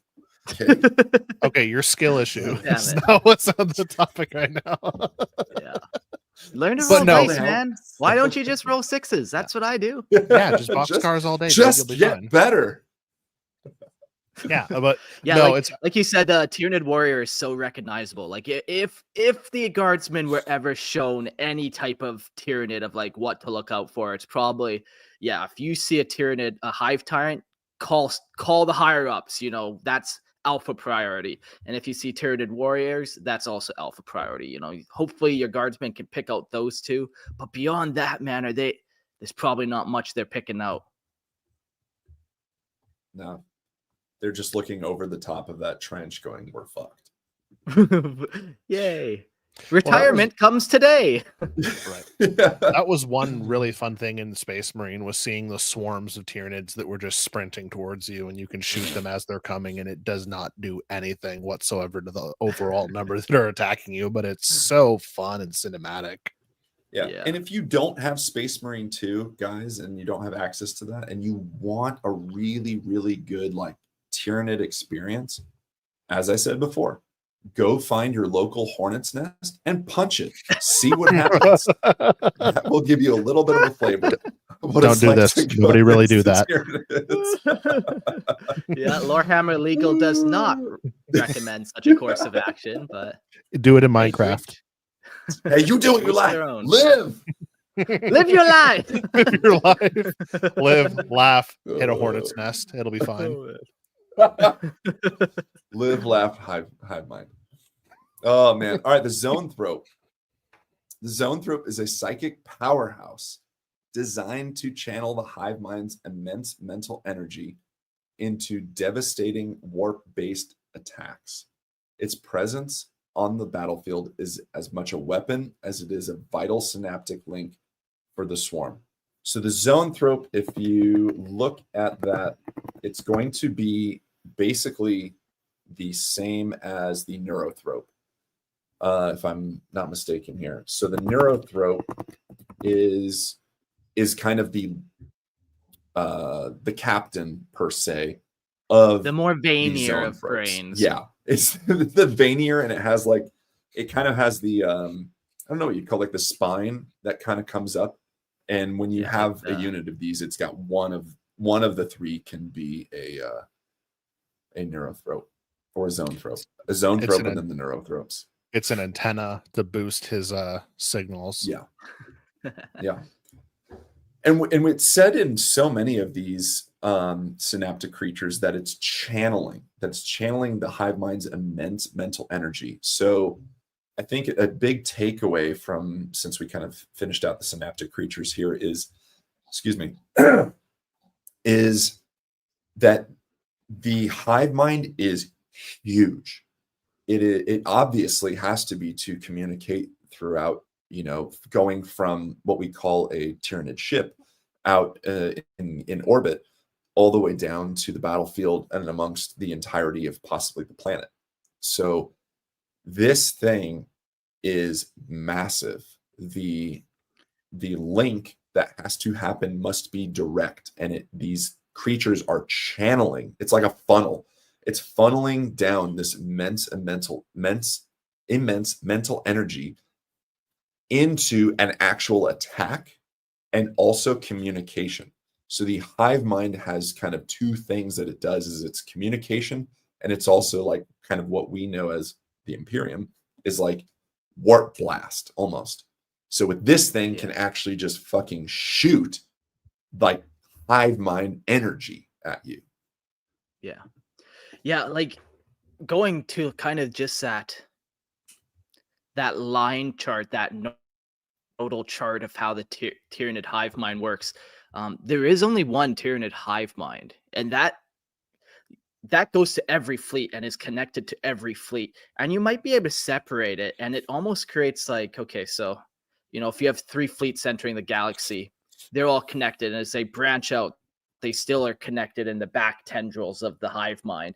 And if you separate one, it doesn't create a separate hive mind like it does, but then as soon as that hive mind connects back up to the other hive mind, it rejoins back to one hive mind. I kind of almost look like it like Wi-Fi, where if I lose internet and then next time I hit an internet connection, my phone gets all my text messages again. It re-uploads everything. It doesn't just stay in, like, it doesn't now just create 2 separate channels or 2 separate kind of sources for me. So when we're talking about all this knowledge, you can literally have knowledge from across the galaxy in one hive fleet on the upper part, transferring all of its knowledge all the way through the back end of the Tyranid fleet, all the way down to the southern part of the hive mind, and all the way then down through its fleet, all the way to the Zonothrope, who said, channeling and psychic blasting people. So it's just this giant network. And you can never really get rid of it without getting rid of the Tyranids as a whole, which can't. No. Good fucking luck. And Logan, as somebody that works in tech, do you guys just pray to the hive mind? Like, is that your ultimate hero? Just that network ability? Absolutely. I value nothing more than that. Actually, it's funny. I don't really work with anything that's wireless. Everything I do is strictly connected to fiber. Gotta have fiber in the morning. That's important. That's right. Yeah. I think Purge Seraph asks a good question here. Mark, I don't know if you're able to just click and highlight that, but is the hive mind a physical entity or something more metaphysical? I don't think it would be a physical entity at all. I think it's the link. It's that neuro link, the metaphysical link. It's kind of the think of it. It is metaphysical. There it is. It's just not physical. I think if there was maybe there is one thing that we haven't seen that is just crazy huge outside our perception of time, space, reality, and the galaxy itself, because again, the Tyranids are relatively new to this galaxy. Maybe there's one thing that really puts it all out there. I don't know if I like that idea, because then if you know what it is, it's killable. If you know what it is, it's controllable. If you know what it is, you can put it in this box. I think it's cooler to just imagine it as they all have this capability. Just like we are talking right now, we have like Wi-Fi. We talk like I'm in Phoenix, Arizona right now. I'm chatting with Mark in Panama. Logan, you happen to be on the opposite end of town in Phoenix, Arizona, and we are doing this. I'm not physically touching any sort of link that's happening right now. And that's the Omnissiah in my laptop. Praise the Omnissiah. Praise be. Praise be. Yeah, like I've always looked at the Tyranids in this way, that like the hive mind is a chaos god. So just like how when you kill things, you feed corn, and if you get enough emotion into the warp, you create another being. So the emotion that the Tyranids have is hunger, which is there's basically 3 prime emotions humans have. You got sleeping, you got feeding, and you got fucking. And everything you do is basically in cause of those 3 things. If you don't do those 3 things, you're not going to be a happy person. Maybe the fucking isn't as essential as sleeping and eating, but hunger is such a primordial emotion that, yeah, I don't think the hive mind is one creature, because it's that gestalt, that all the Tyranid species creating this thing and then being controlled by it. And yeah, maybe it's not exactly a chaos god, in the same way the other ones are, but I kind of think it kind of is, really. It depends on how you define it, I think. Yeah. If Sure. you were to define, I agree. Like, what else in the 40K universe that we know about represents that need and desire? I wouldn't even call it desire, because desire feels like it's superficial, but need, that necessity to consume. There is no other army that we kind of know of, or entity, that better represents it than the Tyranids. That need for consumption, the locust going through the fields and just eating everything. It's crazy. 40K is fucking rad, man. That's so cool. I love that we're talking about this. Oh wait, so cool. Like, they don't feed on. The other armies don't really feed on like planets and stuff, but they do feed on, like, the Imperium wants to conquer everything, Chaos wants to burn everything, the Tau want to spread the common good, the Necrons want to collect things. Like, so everyone doesn't want to eat everything, but they kind of all do have their own dedication to want to spread out across the galaxy. Yeah, but within that, and I'm sorry being argumentative here. I love you. Just remember that. No, please. But within that, there's selfishness. Humanity, it was, we're going to conquer the galaxy. We're going to progress. We're going to learn. And there's an alien species over there. Well, we're going to go kill it because we control. And there's, politics involved in this and that. And maybe we don't see that with the Tyranids necessarily. And maybe it does exist, because there's clearly a hierarchy, but there's a purity. I think there's a very distinct purity that comes with the Tyranids, that is just that consumption. And that like you said, Purge says, there's what do you got? Purge says gluttony, which is different than what you're saying, which is this purity of like consuming and hunger. Like, gluttony is a very different emotion than just eating for the sake of, like, you need to survive, so you need to eat. It is a more pure form, what you're talking about. Yeah, and Logan, I think you're spot on. Obviously, like, every army has, every army, even every faction, kind of has their agenda and has their representation and their focus. But with this one, it feels like straight up consumption. It is the perfect organism, and it's pure in the sense that, like, all it wants to do is consume. And the way it does that is reproducing and consuming and killing. Boom. I see somebody else turn around here. Snuck in there. Backhand. Thank you. Yes. 2 hands on the screen. Oh. Logan, get those hands up. Yeah, he's a double fisted mister. I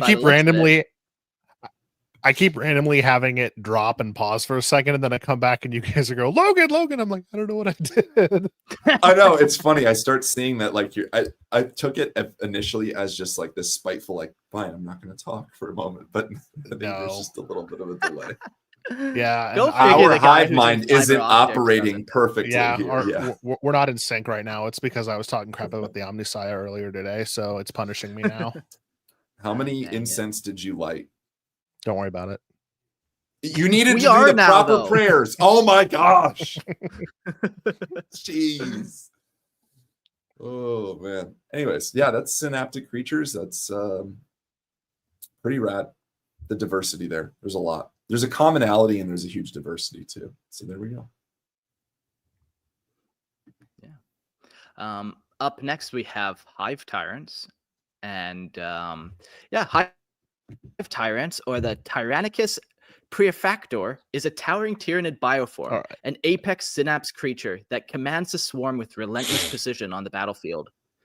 Rising above the teeming masses, it is the embodiment of the Hive Mind's will. Its authority unquestioned and absolute. Just like what you were saying, Court, there, where it's like the iconic Tyranid creature. It's on every codex. It is the Hive Mind incarnate, essentially.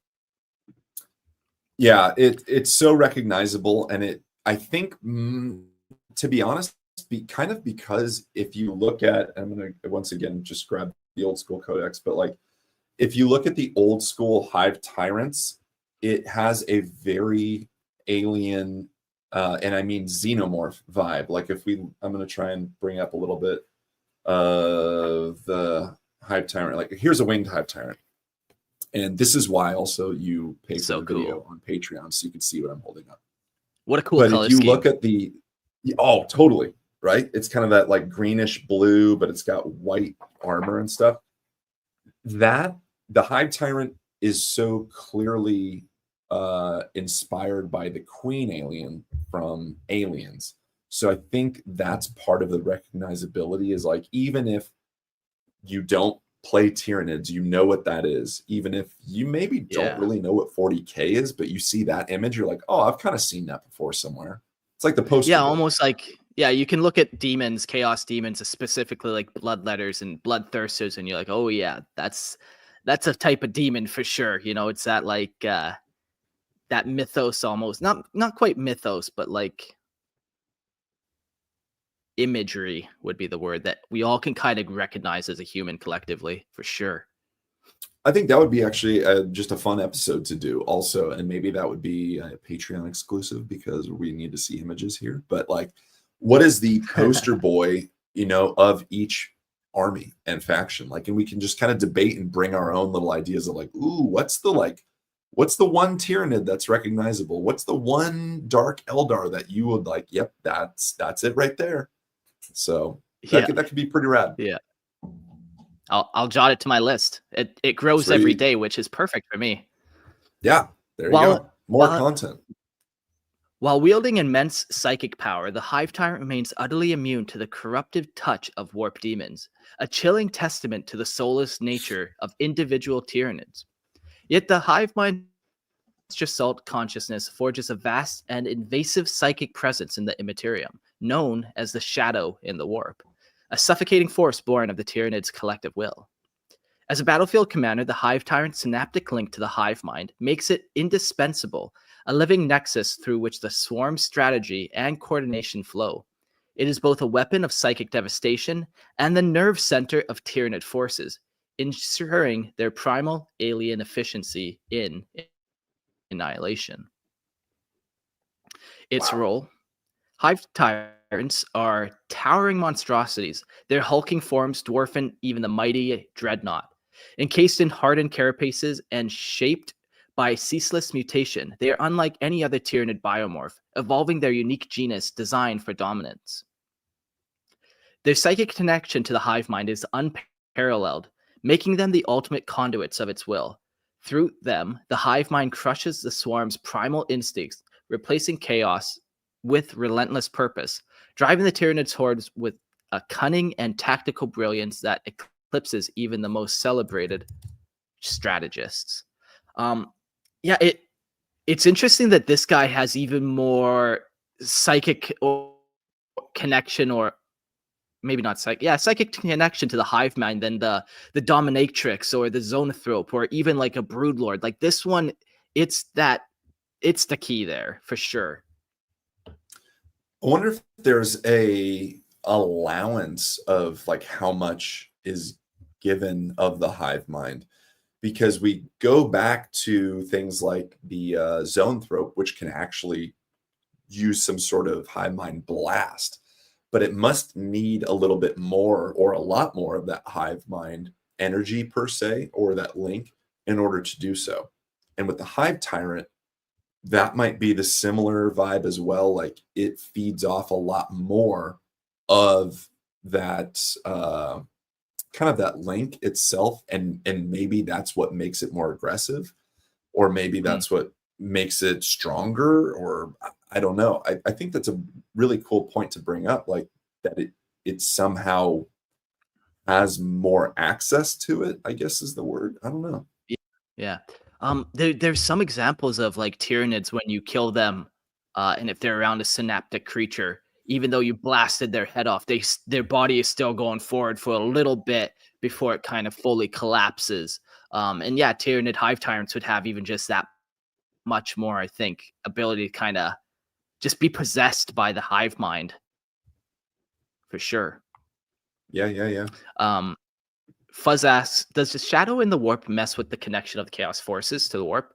Let's save that. We do have a section at the end of all this dedicated to shadow in the warp, but all things are connected, so we'll get there. Good question.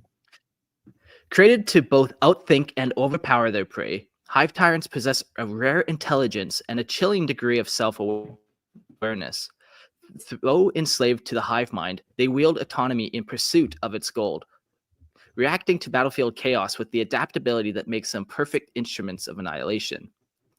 Channeling slivers of the Hive Mind's vast psychic power, Hive Tyrants can bolster their swarms, unravel the enemy's resolve, or destroy minds with merciless precision. They are living avatars of the Hive Mind, their actions echoing its insatiable hunger. Yet, even their death offers no reprieve, for the Hive Mind learns and evolves through every loss. Each slain Hive Tyrant adds to the Tyranids' unending adaptation, ensuring that no prey escapes them the same twice. I think that there's a key takeaway here if you look back and it says the Hive Mind learns and evolves through every loss. Just as we do when there's a skill issue at the table, as Logan called out earlier to me. But that's so rad. And we haven't much talked about the adaptability of these creatures, but the Hive Mind learns. I think that's the important part, not these necessary, like not the creatures that survive, not the Tyranids that survive this battle, but the Hive Mind itself. So whatever happens down there on the battlefield is kind of uplinked and learned so that it can spread to everything else and every loss and even every victory too. It evolves, it learns, it adapts, it knows. And it's so cool the way you said it here at the last part, ensuring no prey escapes the same way twice. Yeah, that's a good point that it's not just this one-way street. It's the download and the upload of the Hive Mind. So it's constantly getting fresh information from across the galaxy and constantly uploading and downloading into these units and possessing them essentially with the Hive Mind itself, with this form of all of their collective mind. Wouldn't it be terrifying? I mean, this whole fucking thing is terrifying. Tyranids are horrifying just in themselves. But you as a guardsman or somebody, you just see this swarm happening and then they all shift positions for a moment. They all just change or they all do something differently. Like you can see that something has clicked and now, oh shit, what? Like, what do they know now? It's just kind of like, it's the scary moment in the horror movie when this thing is like banging at the door trying to get in. And then it stops. And then you're like, fuck, where did it go? Where did it go? Oh my God. Is my back door locked? Oh my gosh.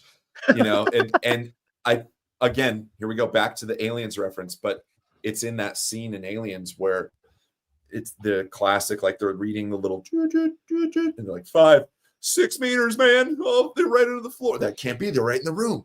And then they look up and they're coming from above, like they're in the ducts because they know that that's the way to, like, it's that fear of you think they're going to go this way, but because they've learned and adapted, they're going to go the opposite way.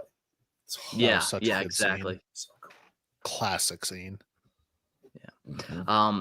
We were mentioning the Space Marine 2 game and stuff, and then you were saying just seeing them all shift, all of a sudden you just see 10,000 gaunts they're running straight at you and then they run a different direction. Like, oh my, that would be terrifying too, even though they're no longer coming towards you. You're just seeing that many things focusing exactly in unison unison, process everything exactly in unison like that, yeah, it's a different level of, oh no. There's a few parts in Space Marine Different level 2 of no. where the flying ones, they'll be flying by and they'll be circling something, and then suddenly they all dart one way or another, and that's even freakier when they could fly. It's horrific. Is it the gargoyles? Yes, that's what they're called, the gargoyle. I don't know why I always want to call them wingaunts. I know that's not right, but in my mind they're wingaunts. But you'll just be it living. Sounds like it should be though, because they're basically winged termagants. So like, why call it a gargoyle? Yeah, but again, the Imperium, like the Imperium naming standard. Yeah, they're like, that looks like a gargoyle. Yeah. Geez, thanks, Jim. Now we got to call it that. It couldn't have picked something that rolled off the tongue a little better. Fuck. Yeah. I mean, yeah, that would have. But no, that's really cool scenes, and the other missions where you have to walk around with a flamethrower to try to spread out while you're fun. Yeah, they're just swarming everywhere. When a Hive Tyrant falls in battle, its death is meaningless to the Hive Mind. Another is grown to replace it, carrying the same ruthless knowledge as its predecessor. This relentless cycle grants the Hive Tyrants a form of immortality. No matter how many are slain, they will always return to hunt and consume their prey. The death is meaningless part is a big importance too. I think if we're speaking again to that primal nature of just consume, then death is meaningless because you could just make another one. And as we'll show with the Swarmlord, you do make another one. And the one that died, you just get to consume that one. So it's a win-win even. Mm-hmm. Like yummy. Absolutely. I don't know. The fact that it keeps it a little less nihilistic, the fact that it keeps the knowledge of his predecessor, it's kind of like it's immortal in the sense that its legacy and its mind, like its mind, it doesn't have a mind, but its mind lives on. So it doesn't truly die. It's like it's respawning in the game. Oh, I tripped on that, and that guy in the blue armor killed me. Now I know I have to eat the ones in the blue armor first with my next body, kind of thing, is how I always interpreted it. Yeah. Go for the blue, always. Yeah. Always go for the blue. I see it behind your shoulder. You're not slick. I know.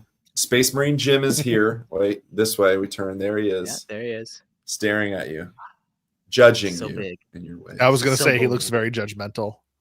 He is, for sure. I'll just keep him in the corner here. But once again, you can see us if you're part of our Imperial Tithe. Very nice. Yet even a Hive Tyrant cannot foresee every tactic or control the chaos of the vast battlefield. Still, their inexorable rebirth ensures that every failure becomes another step toward eventual victory, as the Hive Mind redefines and adapts. Yeah, and that's the thing, man. Like, you know, the one Hive Mind or the Hive Tyrant might come down first time with Scything Talons and a Venom Cannon, and then it realizes it doesn't need the Venom Cannon because it's fighting Guardsmen. It needs something that can just shoot a lot of shots. So it comes back down with this new concept of how to deal war and all these new biomorphs on actually a way to do it. So it's a completely different life form now with all that knowledge built back up and making them truly some of the most dangerous prey in all of the galaxy. Because, you know, you could even take this, like, how far back do these Hive Minds go or these Hive Tyrants go? Like, are they coming from the other galaxy? How many wars on other galaxies have they fought and won? And now they're bringing all those lessons to this one, and they're stacking up all that. Yeah, what did they even look like before they got to our galaxy? You know, you talked about, Mark, like the minis changing over the years, right? Like the old school Tyranids, third edition is like, it's kind of goofy, and then they just get scarier and scarier. And how that could be your own headcanon. Like, what the fuck did they look like before they came into our galaxy? You know, they probably weren't as terrifying. They certainly are terrifying now. Very cool thought. Yeah. I've seen a bunch of different Tyranids too on, like, you know, we see the bug Tyranid with the carapace chitin armor. But there's some people on our Discord who've made cold weather Tyranids where they green stuff fur on the chitin. That way they can survive in the cold. That's how they've adapted. Or some have feathers because it's like a lightweight planet that they're invading. So yeah, like their form could take anything. especially coming from another galaxy. Like, how often does it really shift and change? And now they're not even really necessarily bug-like creatures at all anymore. It's like John Carpenter's The Thing. It's like my favorite horror movie is John Carpenter's The Thing, where it imitates. And with this, though, it's not imitating, it's learning. Sorry to cut you off, Logan. You had a point there? No, I was going to say, I wonder if, like, because if one dies, it comes back again. I wonder if one can be on one end of the galaxy and the hive mind say, oh, I need that specific one over here. So it kills it or lets it die over here. And then it just transfers that consciousness into a different body on the other end of the galaxy to deploy it where it needs it. Yeah, for sure. Like the Swarmlord is definitely doing that. And maybe this is an interesting question to drop right now. Like, could there be multiple of the same hive tyrant? Like, yeah, I suppose. Like, you know, the way they almost describe this, it's a possession of the hive mind. They create this beast, and then the hive mind possesses it. So, yeah, could there be multiple Swarmlords running around? Ooh, tinfoil hat stuff. It could. I tend to think not with the Swarmlord. With the Hive Tyrants, yeah. But I don't know. It feels weird the way they continually describe it as being this one thing. But again, we have ways I can copy a file and send it to you, and you have the same file. And that seems to be more advanced than what they've got as far as having the same information. So I don't know. Maybe. We'll keep that tucked in the back of our mind, and maybe we'll discover more as we carry on. Logan, you want to pick up the different types of tyrants?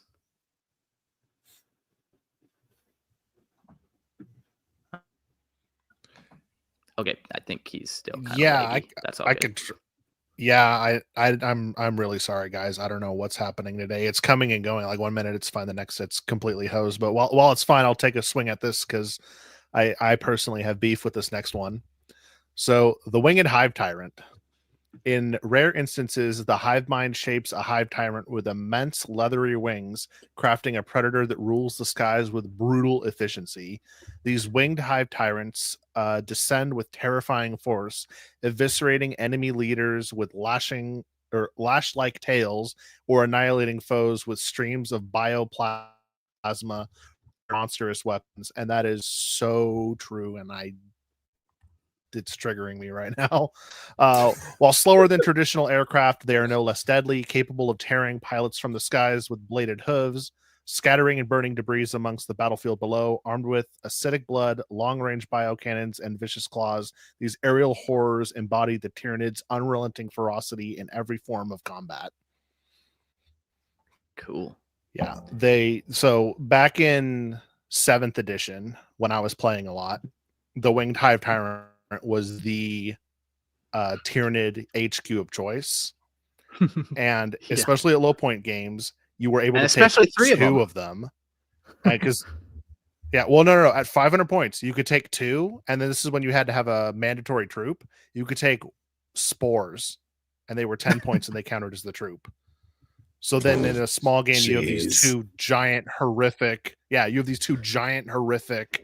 monsters. And then one little thing that's just like, oh yeah, I'm just here, guys. And they would just go through. They had like 24 shots. They were twin linked. They got to re-roll everything. And they also broke up with how they could land. Everything else was a vehicle that had to point. They were monstrous creatures. They could just pivot whenever they wanted to. It was so rough to deal with. Yeah. And you'd hit them only on a 6 if you're shooting up at them if they're in the fly mode. Yeah. They're nasty. Oh yeah. That's true. I didn't even remember that part. There's so much trauma related to them. I can't remember it all. More fuel for the fire. Yeah, but this is like a perfect example of how different the Tyranid adaptability can be. Like I was mentioning, we got some furry ones, potentially some feathery ones. Now we got giant winged ones. I wrote down at the very bottom of this underwater hive tyrant. Dun. Maybe. Why not? Why the heck not? For a water world, that would be pretty cool. Yeah. It would make sense to have that at some point just based on necessity. And And we've said in I forget who it was in the chat, but in episode 120 when we were on necessity is the mother of invention. And here the need to feed is driving that invention. And how do you get it better? So sure, if you need to swim, get out there, Michael Phelps Tyranid. Yeah, the shark hive tyrant is what the chat wants to call it. Yeah, I like it. I want to see it on the table. Someone's got to kit bash this thing, right? Come on, get some deepkin and get this, mash them together. I want to see it. That'd be cool. Yeah, yeah. All right. Next form of tyrant is an acid tyrant. Acid tyrants are bioengineered monstrosities whose very essence is a weapon of unparalleled lethality. Their blood is a seething, corrosive acid capable of dissolving flesh, armor, and even ceramite with horrifying efficiency. That sounds familiar. What other creature does that? These creatures are further armed with an array of toxic biomorphs tailored to spread death and decay across the battlefield, spines that drip with venom, and glands that excrete noxious fumes, and claws that deliver paralytic toxins make the acid tyrant a living embodiment of the hive mind's biological ingenuity. Every wound they inflict festers and corrodes, leaving only agony and ruin in their wake. Their presence on the battlefield is a relentless assault on the senses, turning their enemy's environment into a death trap of acid and poison. So cool. I've seen a couple people model these where they take green stuff and do the dripping acid, or they'll take I think it's called flocking, maybe, and you would make like trees out of it. It's typically like that green fluff, and you put it on the top of their spore capillaries, and you can have that kind of coming out like smoke, you know? Yeah, very cool. This kind of makes me feel like a xenomorph and Papa Nurgle had a baby, and this is the end result of it. Ooh, totally. Yeah, the hive mind and Nurgle kind of get crisscrossed in the warp, and this is what they fucking made. Yeah, this Tyranid hive fleet was flying by the dagger when Nurgle was corrupting Mortarion, and now we have acid tyrants. Thanks, Nurgle. Yeah. Thanks, Nurgle. And as a fan of like stoner doom fuzz metal and all that stuff, like I've got my heavy metal shop mug here, but like we've said a lot of cool words on this podcast, but no two words should be a band name more than Acid Tyrant. I mean, come on, guys. Someone, chat, get a band going. Here we go. Like, all right, Acid Tyrant, let's go. This one's called Neurothrope. Just doom metal all the way. Oh, hell yeah. When I was reading the show notes, I saw that. I was like, oh my God, that's a band I want to go see. Hell yeah. So cool. Yeah. So cool. T-Freeze asks, has anyone ever attacked a hive fleet in space, or is it more to try to hold them back and always fail? Oh yeah, all the time. And actually there's even stories of like Death Watch specifically will go and board hive ships, which means they can walk in their like arteries and their kind of interior, and they'll then plant virus bombs that way. It's just to get to one of those hive fleets, man, there's thousands of flying Tyranids every which way. It's tough to deal with them that way. But you can definitely attack them, and that's really the only way to get rid of them. If you're just fighting them on the planet for all time, you're never going to be able to get rid of them if you don't deal with the space stuff. Well, and they used to play it in Battlefleet Gothic. So in Battlefleet Gothic, which was the ships, the spaceships game, which sounds really lame the way I'm doing it, but like the 40K pew pew spaceship game. God damn it. Anyway, but they would have Tyranid fleet ships and stuff like that. So it's absolutely a viable way. And I think it's one way that it's a preventative measure. Like, we were talking about, like, if you know it's coming, you know the route, stop it before it gets there. So yeah, absolutely. Yeah, if it probably can start also, like getting any of the planet resources, then every resource it gets, you're just that much more fucked, It's probably a little safer to use nukes in space too than it is on a planet surface. Yeah, you don't just waste all that land now by irradiating it. A little safer. a little safer. It's fine. If there's radiation in space already, what are you really doing to it? It's fine. Yeah, whatever. Yeah, there's just a random ship flying through space. It flies through that radiated bit, and everyone on the crew just fucking just mutate. Oh fuck. Oh, it was the warp. It was the warp. It was the warp. I'm constantly flipping through this 3rd edition codex while we're just chatting here because it's just super fun. But there's one thing here that we talked about, the adaptability. I'm looking at a Tyrant guard that has a fucking shield. Like it has a bioform shield. I've never seen this before. Like this is so rad. And like it kind of looks goofy that it's holding this. It's actually 2 hands. It's 2 of its hands forming this shield. But it makes absolute sense that at some point a Tyrant guard would create a like bio shield that it's holding. Yeah, you know, it at one point fought Blade's guard, or you know, a space marine with a shield, and it's like, hey, I lost to that. I need that. The reason why I lost is because he deflected all my attacks with this shield. I need that now, and then it has it. Bingo. All right, and the last Hive Tyrant type that we're going to talk about is the Swarm Tyrant. Yeah, so the Swarm Tyrants are horrifying amalgamations of the battlefield commander and brood spawning monstrosity. Sharing traits with the Tervigon, these bioforms possess the ability to spawn clutches of rippers directly from their grotesque, pulsating sacs, flooding the battlefield with mindless hordes to overwhelm through sheer numbers. Unlike their counterparts, Swarm Tyrants wield enormous flesh borers, biochemical weapons that unleash turrets of ferocious living ammunition designed to bore through the armor and flesh alike. These creatures epitomize the Tyranid strategy of combining endless multiplication with raw firepower, creating tactical nightmares for their prey as they are buried underneath a wave of swarming bodies and devastating ranged attacks. I forgot about the living ammunition. That is such a cool thing to think about it. Like, because it's a smaller Tyranid, clearly, but it's strong and dense enough to survive being fired and flying at something. Then I picture it impacting and then just a little mouth going or spitting acid into whatever it hits and then going like this, kind of like the alien mouth goes. Maybe that's what it is. The thing hits, opens, and then there's a little mouth inside that's just poking to get through whatever it nailed. Yeah. I don't know why, but I'm also picturing in the Mortal Kombat movie Scorpion, who has the thing that comes out of the palm of his hand. And it's just like, and it flies out just kind of that way. But you're right. Nothing they shoot is inanimate, or it is a living thing. So that's something to take away and to focus on as we continue talking about this. Like, they're not shooting bullets. That is a fucking little creature that they're shooting at you that's gonna.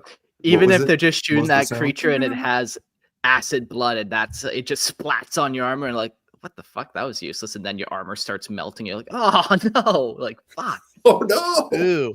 And then I just thought it gets inside and in your armor and eating whatever it gets to. That would be a painful death. Yeah. When you're going against Tyranids and you're gonna die, you hope you just get that bone sword to lop your head off, because nothing good is coming from facing them at all. Comment of the night: Nids shoot children without being American. That's fun. I'm not gonna touch that one. That's all you. Boo. Boo. Trevor Muzak, how could you comment like that? Read that guy's shit. Yeah.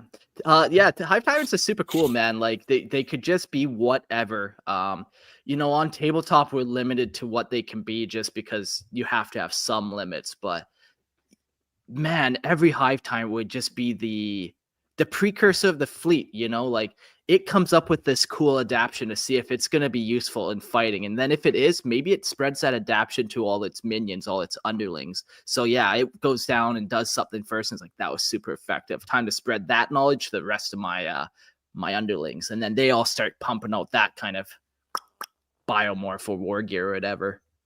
Mm-hmm. Yeah, and the ability to call upon that maybe as well, like, hey, we're going down to this planet, and we know that this planet is water based, and kind of like you have typed out here, underwater hive tyrant question mark. So time to adapt and switch to that. And then when we take that over, we leave, and now we're going to go to this more like kind of desert planet. Don't need to swim around there. Time to adapt to that. It's wild to know that they can kind of just switch to the greatest way to kill. Yeah. Yeah. All right. So we want to go to biomorphs here? Yeah. All right, cool. Biomorphs. Hive Tyrants are living weapons platforms, their monstrous forms bristling with a staggering array of biomorphs, each evolved for a singular purpose, destruction. Their armaments, such as the Bone Sword and Lash Whip, exude primal lethality, crackling with psychic energy to rend through armor and flesh alike. Ranged bioweapons like the Heavy Venom Cannon spit corrosive shards that pierce even the thickest plating, while the Stranglethorn Cannon unleashes strangling tendrils to entangle and crush infantry. Adorned with chitinous armor, Hive Tyrants become walking fortresses, shrugging off assaults that would obliterate lesser beings.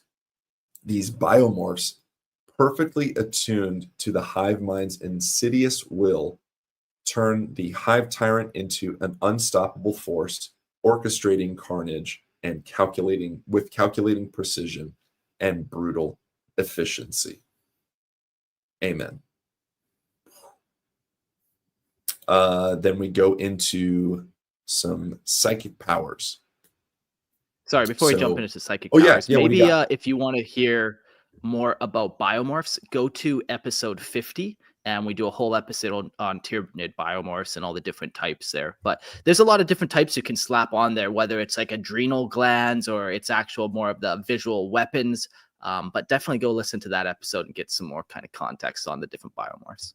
Episode 50. Yeah, there's a lot of variety there too. Yeah, for sure. Yeah. So moving on to psychic powers. Tyranid psychic powers are manifestations of the Hive Mind's vast and terrifying intellect, channeled through the most potent bioforms. These abilities are not mere tools, but weapons of absolute domination designed to dismantle the enemy's mind and will. Tyranid psychers, such as zoanthropes, maleceptors, and hive tyrants, as we discussed before, draw upon the shadow and the warp, a psychic maelstrom that smothers enemy communication and cripples their psychers. Their powers range from lances of searing bioenergy that vaporize armor vehicles to oppressive mental assaults that shatter sanity and cohesion.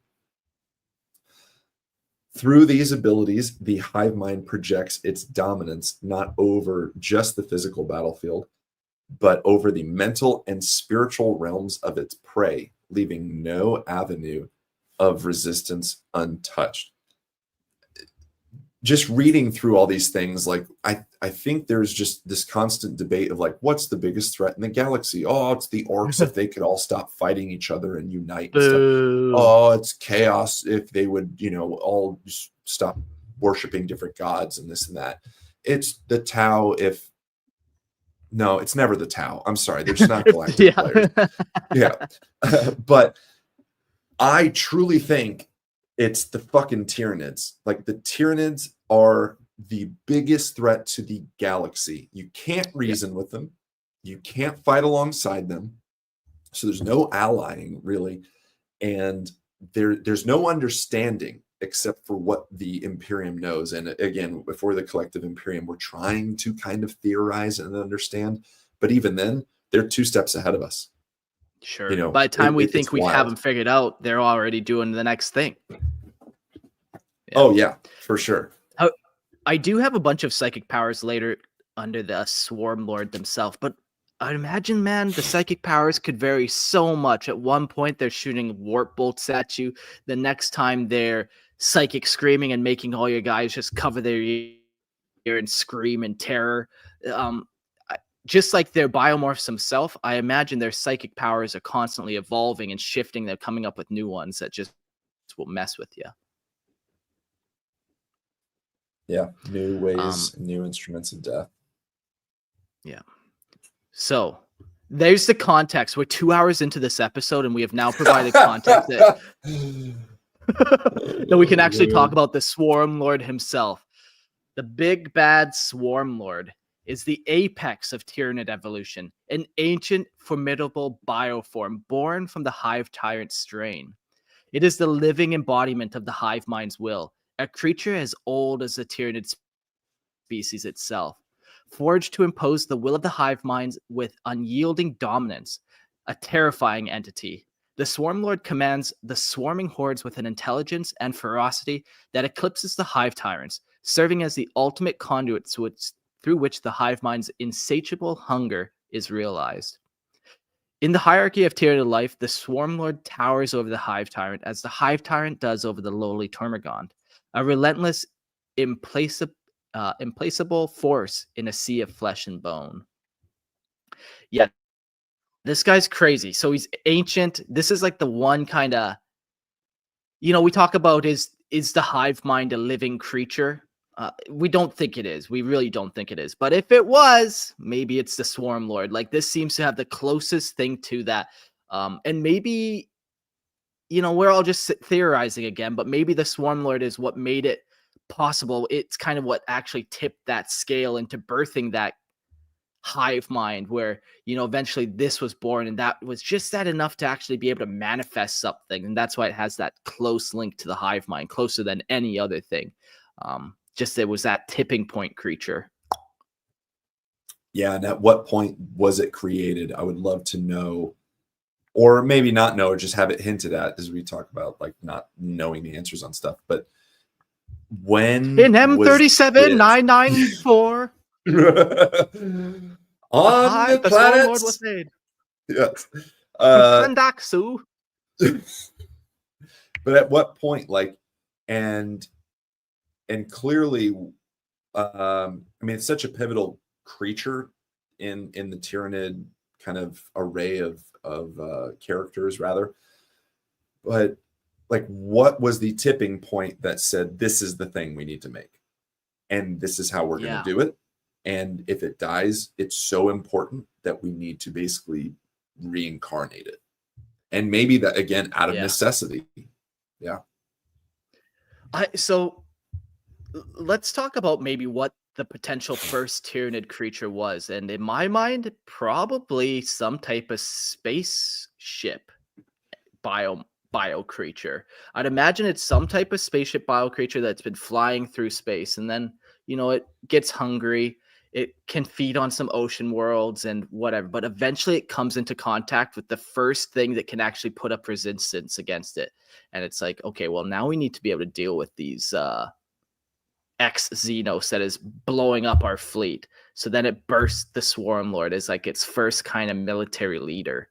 Because, like, Termagant wasn't the first thing that the Tyranids was. I imagine it's a spaceship. It had to have been just like, and that's a prime form floating through space.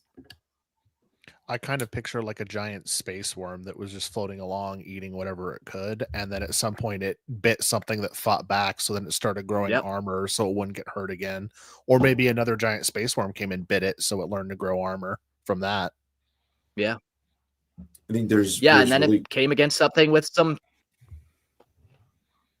Yeah, I was just gonna say, I think there's two very interesting kind of ways to think about it. Is the because we know so little about Tyranid history, is that maybe it's the classic evolutionary kind of steps of, it was this little squig-like thingy that kind of like survived, and then it adapted to this, and then it became this, and it became this, and it became bigger and bigger and bigger and bigger. Or because it was this giant bioform ship and whatnot, that's its simplest form.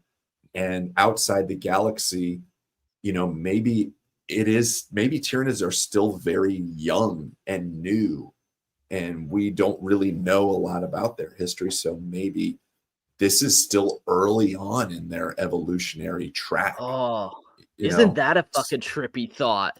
That like, yeah, this is kind of their first chance of actually evolving technically, you know? Yeah, like they could have just been some type of void creature between the Milky Way galaxies, and we think it came from another galaxy, but no. Like this is kind of its first real invasion and its first time to actually adapt and grow and evolve. Ooh. Interesting that it's not this ancient terror, but a new one. Yeah. And size is irrelevant because maybe it did start out as this small little creature, and then just over time, evolved and adapted and evolved and adapted and all these things. But maybe not. Maybe its simplest form is just one of those. I'm gonna just call it like a Norn ship, floating through space, and then everything else is actually the smaller forms of what it knows. Yeah. Wild theories like on it. Tyranids. Yeah. The role of the Swarmlord. It is a nightmare forged from the darkest depths, a predator that has stalked empires and overseen the extinction of entire civilizations. Its name is a legend of destruction, whispered in fear across the stars, a destroyer of worlds. It is the tyrant lord of the Hive Mind, a herald of the great devourer, and the annihilation of the Kalal Empire. To the Imperial Man, the latest victims to face this ancient terror, the Swarmlord represents the greatest Tyranid threat, a relentless force of nature that embodies the apex of the Hive Tyrant strain, a unique monster with singular, unstoppable purpose. Like the Hive Tyrant, the Swarmlord is immortal, its existence eternally renewed by the Hive Mind. Each death only strengthens it, for when slain, the Swarmlord is reborn, its experiences, memories, personality, and knowledge transferred intact, making it even stronger with every life it has lived. Unlike the Tyrant, however, its reincarnation is not simply the product of mindless cycle. The Swarmlord emerges as a stress-induced response when the Hive Mind's conventional tactics fail, and a greater cunning is indeed needed. Its mental autonomy surpasses that of the Tyranid, even the Hive Tyrants, for the Swarmlord's bond with the Hive Mind is so powerful it transcends all barriers. It manifests across any fleet, rising from the depths of the Hive Mind's collective conscious, regardless of distance. Yeah, there's a couple cool things in there, man. Like, it's a stress-induced response. We were kind of saying that Norn ship, or whatever we want to call it, came across something it couldn't battle anymore. So this is what it created. Something that could hold all of its kind of combat experience, combat knowledge, and knows what it needs to do. Yeah, out of dire circumstances and that stress-induced moment, it's born. And that's cool. Yeah. Like, it's cool to think that the Hive Mind shifts and moves almost kind of like with emotion, and is not just directive. And I know that's kind of going against what I'm talking about originally, about like the just need for consumption, but there is this pushback of like, something happened, it didn't work, we need to figure this out, adapt. Yeah. And now you've got Swarmlord. Yeah, it does kind of back up. I was going to say, it does back up what I was saying earlier, too, that if a Hive Tyrant over here dies, it can move it over there. But it's literally just said it's doing that with the Swarmlord. It's over there in Fleet 1. Oh, no, I need it in Fleet 2. You just pick it out and spawn it over there with the fleet you need it in. Mm-hmm. Yeah. I wonder if when it dies, when the process of memory transference or whatever happens, if it's constantly doing the upload-download thing with the Hive Mind, or if when it dies, like a brief moment before its death, then it transfers all that knowledge. Because it almost sounds like, every time it almost just doesn't sound like it's constantly uploading. It almost sounds like, it's constantly downloading, but maybe every day it uploads its day's information. I was kind of thinking it's more like a cloud storage brain, where its brain lives in the Hive Mind. So there's nothing actually in, like, if you captured one you couldn't rip it open and read its mind because there's nothing actually there to read. It would just redirect you back to the Hive Mind.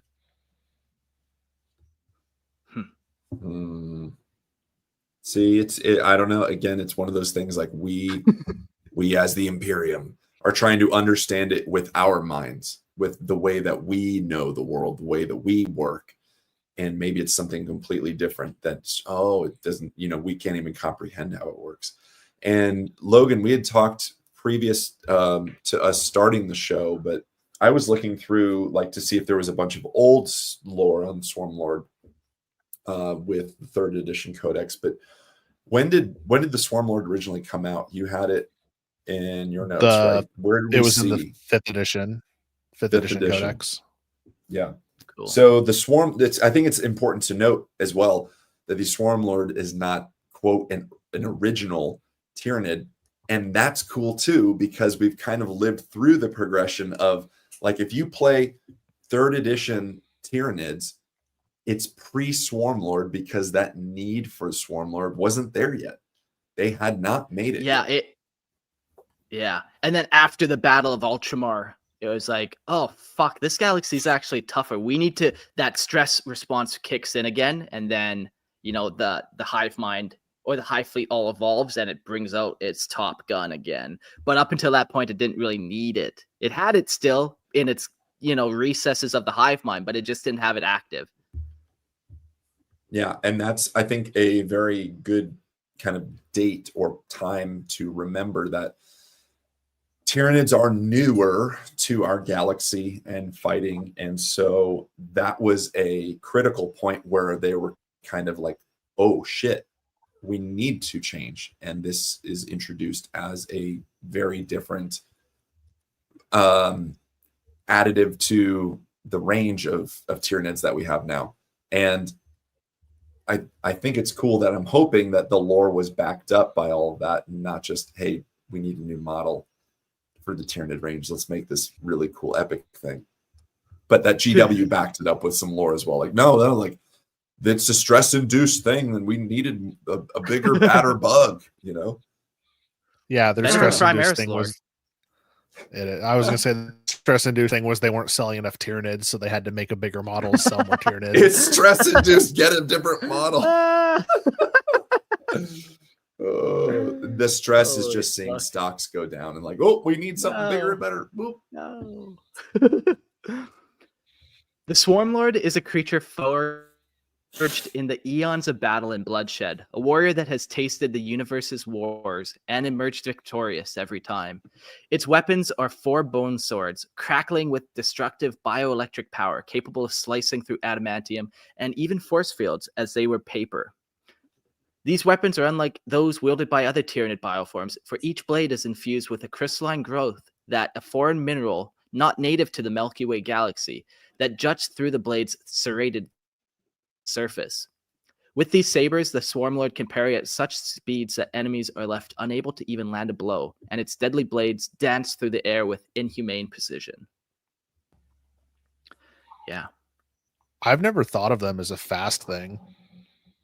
But that's kind of like, yeah, I don't know. I've always thought they were big, slow, lumbering things, but it's kind of like Mortarion. The first time I saw him, I thought his wings were just really big and slow. But if you read the lore, his wings beat fast like a fly, and it sounds like there's a giant buzzing everywhere he moves. So now that I'm picturing that this is fast, is just shing, shing, shing, shing, shing, shing, shing, but just never occurred to me before. I'm loving all the sound effects you're giving in this episode. I'm glad. By the way, I'm glad. I'll be the soundboard. What was the living the living ammunition that burrows into people? Was it? Was that it? Yeah, that was one of them. That's good. One unique thing about the Swarmlord, unlike other Hive Tyrants, I think the biomorphs don't change ever. It has its kind of form that it has chosen is its peak form, and it sticks with it. Where other Hive Tyrants, they could kind of change willy-nilly depending on who they're fighting. Yeah, it's one that you see. It is the standard for Swarmlords is the quad bone sword, and it's so cool. And I think we've hopefully all seen it in the trailer for Leviathan when it was released. It's like the classic. It's screaming with its 4 bone swords. I'm pretty sure it's in the trailer, but it looks formidable and terrifying, and I love it. I think it was in the trailer because I remember watching that. Yeah. I wonder if this has anything to do with it having 4 bone swords. You know, we kind of said this may have been one of the first like warlike creatures really that it had, or directing kind of warlike creatures. Maybe it didn't have flesh borers at the time, because you know that would then be a couple creatures all in of itself. You know, it creates a gun, it creates flesh borers for it. With a bone sword, it's so like it's there, like it's just a sword. You hit something with somebody, or you hit something with something. It's just so straightforward. So it's like the very first kind of biomorph it made, and then from there it's just like this is what I have, this is what I do. What a cocky son of a bitch too. Like it's just, it doesn't need to shoot you. I'm not gonna be 50 feet away and shoot you. I'm gonna get up It's got mind bullets, buddy. Hack you. It's got mind bullets. Yeah, it's literally a Jedi. Okay, it's General Grievous with Force powers. Grievous. I don't know why you're mad. Oh, well, speaking of the bone swords, let's get into this a little bit. So it's the biomorphs here, the 4 bone swords, the quad bone swords. The bone sword is a Tyranid close combat biomorph designed to harvest the life force of its victims. It is a living organism, its hilt housing a small rudimentary brain that grants it basic sentience. That's already fucking wild. Like, and if you look at the model, there's like little kind of brain sacs at the bottom of it and whatnot. This sentience allows the weapon to grow in size, repair damage, and maintain a lethal monomolecular edge. Monomolecular. Yet it remains. I knew we were going to do it. Hell yeah. Yet it remains entirely enslaved to the will of its wielder, devoid of independent thoughts. So it is being controlled. It does not have its independent thoughts. Carved from chitin and crackling with potent psychic energy, the bone sword channels this life force through embedded nerve tendrils, generating a field akin to biological force weapons. The serrated edges of the blade, originally an elongated horn from the Tyranid bioform, are honed for devastating melee strikes. Its psychic power grows in intensity when paired with another bone sword, amplifying its destructive potential. In prior editions, the weapon could emit psychic pulses from its hilt, driving nearby Tyranid creatures into a frenzy, though this ability has since been refined away. Commonly wielded by Hive Tyrants, Tyranid warriors, and Tyrant Guard, the bone sword is a primal extension of the Hive Mind's relentless will. And you know what? If you got 4 of them, you're going to fuck everything up. It's going to get wild. Yeah, you know, if you have 1 horse and then you've put 2 horses, they can carry so much more than just 1. It's that super stat. What do they call that? But basically has 4 of them, so it amplifies it by 16 as opposed to just like 4. It stacks it up really good, so they all become super powerful. You're talking about exponential growth? Yes, that's the word I'm looking for. Exponential growth. That's what's happening here with these. That's pretty cool. It's also kind of weird to think because they don't have their independent thought, but do the little heads also communicate with the Hive Mind? So the Hive Mind is telling the sword, go here and do this. And the Hive Mind is telling the swords, hey, you need to strike here. Hey, you need to strike here. Hey, you need to like there's going back to my cloud computing theory of the Hive Mind. The Hive Mind is doing all these calculations and going, okay, main body move here, left arm cut here, right arm cut there, and it's just doing all these calculations at once to take care of Hive Mind all the way down. fighting. Yeah, right. Oh, it just dawned on me. That means the little those have the hive mind in them too. Excellent. We're just a bunch of Imperium idiots here, like just trying to figure out how this all works. So good. This is super science, guys. It just goes Science. that's how it works. Okay. I love it. Getting into the armor. Chitinous armor is a nearly indestructible exoskeleton that encases Tyranid creatures in a near impenetrable shell of living, ever-evolving chitin.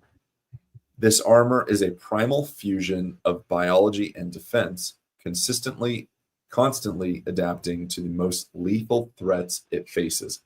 It repels most conventional weapons with ease, its thick, layered structure absorbing impacts and deflecting blows. In battle, it is a living barrier, a testament to the Tyranid's relentless drive to endure, adapt, and destroy, leaving nothing but broken weapons and shattered enemies in its wake, and also leaving just shattered dreams. Sorry, guardsmen, not going to happen. Not today. Sorry. I just want to see one guardsman go up against it, and then like it bounces back. Whatever little combat knife he had just bounces back and stabs himself in the head. Like it's not going to happen. Sorry. I like it the other way. The guardsman charges with his little dinky knife, and he finds the one slit in the armor, and his knife goes through, and it was the last wound, and the Swarmlord dies, and the guardsman's so happy. That's the angle I'm going with. That's until the super happy the ending. Swarmlord comes back down on the planet. Yeah. Oh yeah, it just the next one stands up behind Targets him like, that guardsman. Yeah, it's got that one spot on its body, so he's just charging him with 3 swords. Or it turns out that little slit that he actually just like, oh, I got the little gap in his armor is actually just like a mouth. It just starts eating his hand. Oh no! Ah! That's horrific. Or the acid blood sprays out of that then. Gotcha. Oh, man. Yeah. Don't trust any Tyranid holes. No, do not. Do not.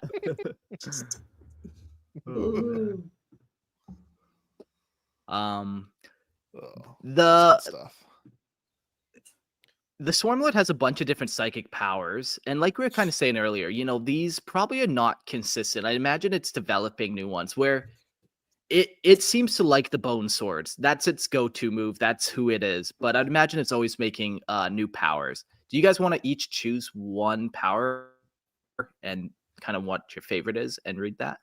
Ooh, yeah, I like that. We don't need to read all of them. I think I will go first, and I really like the horror, which is a psychic weapon of fear and despair. We all picked the horror. We're all that's funny. Kick it off, Mark. That's the champion. That's the champion right there. Great minds. Yeah, man. Like we were just talking about when the hive mind approaches, everyone just starts shitting themselves, and this is it, man. The horror. It is a psychic weapon of fear and despair, a manifestation of hive mind's terror grip over the minds of its prey. The hive tyrant's mind ripples through the psychic ether, sowing terror among the enemy ranks. Victims are gripped by crippling dread. The world, shattered at the very presence of the Tyranid swarm, becomes an inescapable nightmare that drowns out all hope of resistance. Grimdark, right there. Yeah. Boom. Yeah. It just is so perfect. Like, you know, if this is the manifestation of the hive mind, this would be it. You know, the horror is the manifestation of the psychic power of it. Yeah, you know, we could do warp blast and we could talk about it shooting lightning out its ass all day long, but like, this is the hive mind, this inescapable dread that people would feel around it. I wonder too, like, it's interesting if to the Tyranids, this thing, they're not emitting actual horror. So to them, it's just their nature. But to us, we perceive it as horror. You know, I'm going to go into just kind of the, like the, the hornet's nest idea. Like if you look, don't do this, by the way, but if you look into like a hornet's nest and you just see all these things like climbing over each other and they're just communicating in whatever way they do, it's fucking terrifying, right? Like you see these kind of armed, like creatures with little daggers and stuff, and they're all just kind of going after each other. That's terrifying. To them, that's living. So the horror that is being kind of emitted by the Tyranid swarm as this psychic weapon, I'm sure they know that it is horrible for living things to experience this. But to them, it may just be their nature. What is horror to us is truly just living to them. Yeah. Tinfoil hat ideas. No, for sure. Yeah. Even if you just like, another way to look at it is like, you feel all of a sudden the mind of the hive mind, and you're like, oh shit, this just wants to eat me. Oh, great. Yeah. Great. Absolutely. Fuck. I don't like that feeling. Don't like that. Do not. Yeah. So what about you guys? What power do you feel like I stole the glory of it all? What do you pick? Before Court can pick it, I'm gonna go with the Tyrant's Will. Good one. Good one. Yeah. Another classic kind of manifestation of the hive mind. Tell me more. Oh yeah, the Tyrant's Will is the embodiment of the hive mind's supreme control, a psychic reinforcement that allows it to assert dominance over the battlefield. With the power of the hive mind behind it, the hive tyrant exerts its command over the lesser synapse creatures, ensuring their actions align perfectly with the will of the swarm. This psychic connection allows the hive tyrant to coordinate attacks with brutal precision, leaving no room for error in the Tyranid assault. And I think this actually had a rule at one point where it was it gave them better charging or improved morale. I can't remember which, but I remember this being a rule on the tabletop at some point. Yeah, people have told me that in 10th edition there's no more psychic phase, so I don't know how any of these psychic powers would play out nowadays, but they used to all exist. What they do now, if it was a psychic power that did damage, they made it basically just a shooting attack, which is lame. But if it's an ability that did something else, they made it an inherent ability of the model. Ah, I see. Okay. Yeah, so everything got simplified that way. Yeah, like the I can't remember which one it is, but one of the Space Marine, I remember. It's the regular Space Marine librarian. His ability now is he just gives his entire unit an invulnerable save, and that's his psychic shield. That's just his ability now. You don't have to roll for it. There's no perils of the warp. The only thing you get close to perils of the warp is usually the psychic shooting attacks have a hazardous profile, which is like what plasma used to be, where it could explode if you roll a 1 on a hazard test now. Okay, cool. Yeah, cool. They've changed that quite a few times. Like, yeah, that was kind of 3rd edition stuff. There was no psychic phase. It was more just weapons. But whatever. Yeah, I miss psychic powers, but I also don't play the game. I just read the lore. My imagination lets me imagine whatever I want on the tabletop to happen. That's Mark rules and its prime meaning. So we should do a game sometime where you're just telling us what our rules are. Just like, oh yeah, that has this save. Go for it. We're like, okay, like no, nothing. You have no clue what we're doing. You're just like, oh, that guy. Yeah, no, he instant kill if he hits something. It's like, oh yeah, anyone can DM me at any time and ask me for rules. I'll give you fake rules. I love it. Back in 3rd edition when we jumped in, all my buddies and I were starting to play. And my friend Brian at the time was playing, he was playing Iron Warriors, I think. And I had Space Wolves, and we were just, again, like we were 15, kind of learning the rules. Like, I look, we're all just going to roll a 4 up and on a 50% chance you hit or something. But I remember we're playing at his house on the table, and I was like just kind of messing around. And we had set up terrain to where, like, okay, well, this tablecloth is a river. And like this Pringle can's a tower. Cute. So like he moved his little guys like through the river. And I was like, all right, man. So you got to roll for that. He's like, what are you talking about? I was like, you're Iron Warriors. You just went through water. You need to roll to see if you rust. He's like, what? I was like, yeah, man, let's see it. On a show me the WYSIWYG of your WD-40 on your model. Show me it. That's right. I want to see what you have is what you got. Get out the can and start spraying. But I remember I got away with it for like 2 minutes, and then I was kidding because he was just like, "Oh, I failed that roll." I was like, "Well, that's 2 inches off your movement, bud. Sorry." He's like, You're "What?" the worst. I was like, "No, I'm just. I know."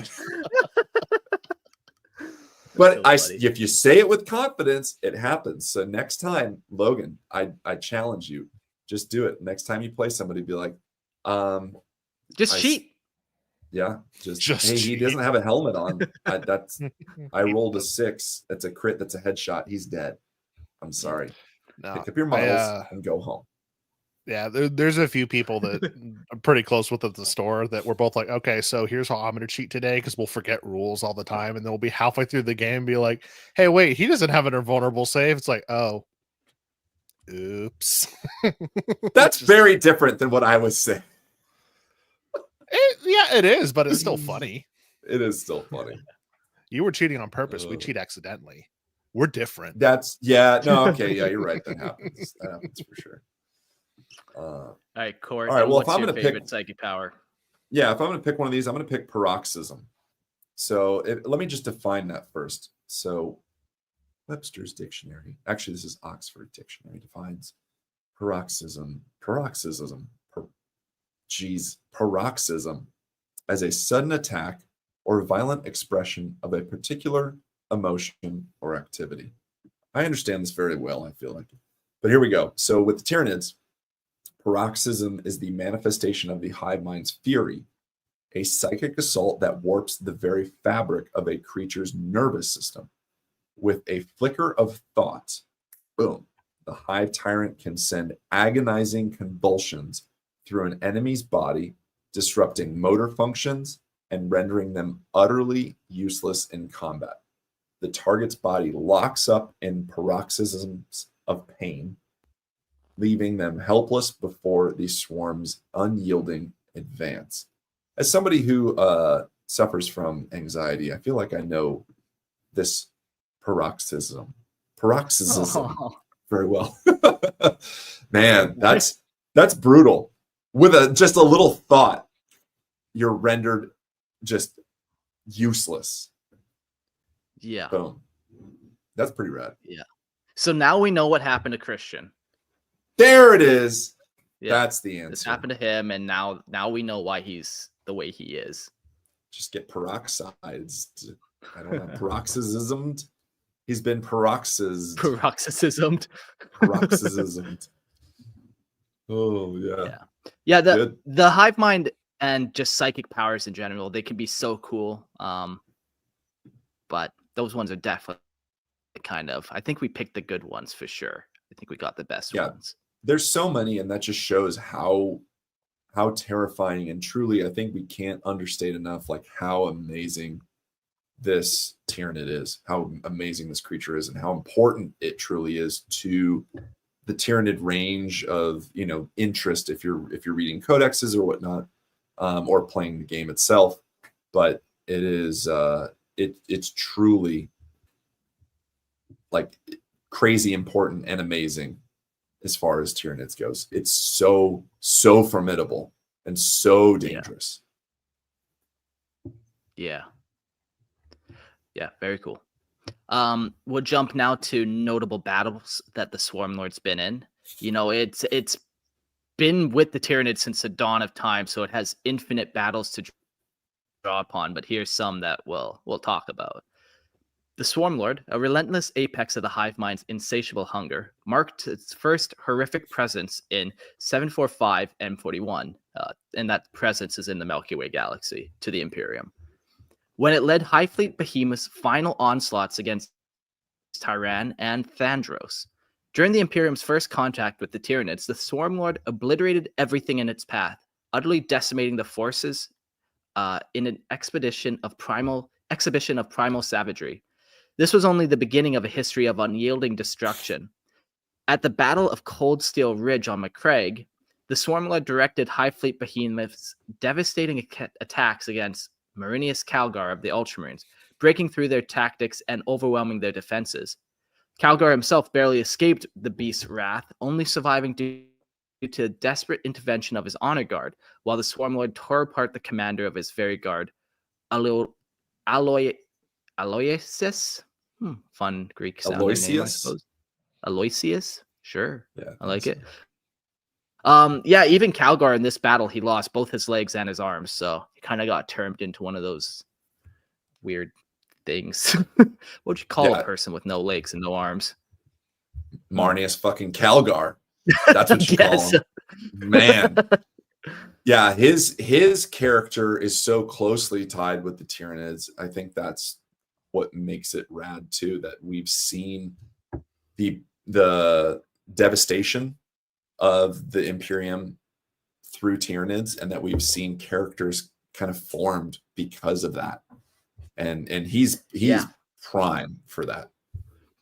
Once upon a time, we had the Tyrannic War Veterans of the Ultramarines, which was like a very special veteran rank. And they had some pretty sweet models where they had Tyranid skulls strapped on their shoulder pads, or their dagger instead of a combat blade was like a scything talon. So we've seen that a little bit with Leviathan. So when Leviathan came out, that one of the models has a Tyranid skull as its pauldron, I believe. Logan, you can probably talk a little bit more on that guy, I believe. Yeah, it's not his skull. It's not a skull. It's part of the carapace that's on him, and it's one of the lieutenants. I'm checking which one it is right now.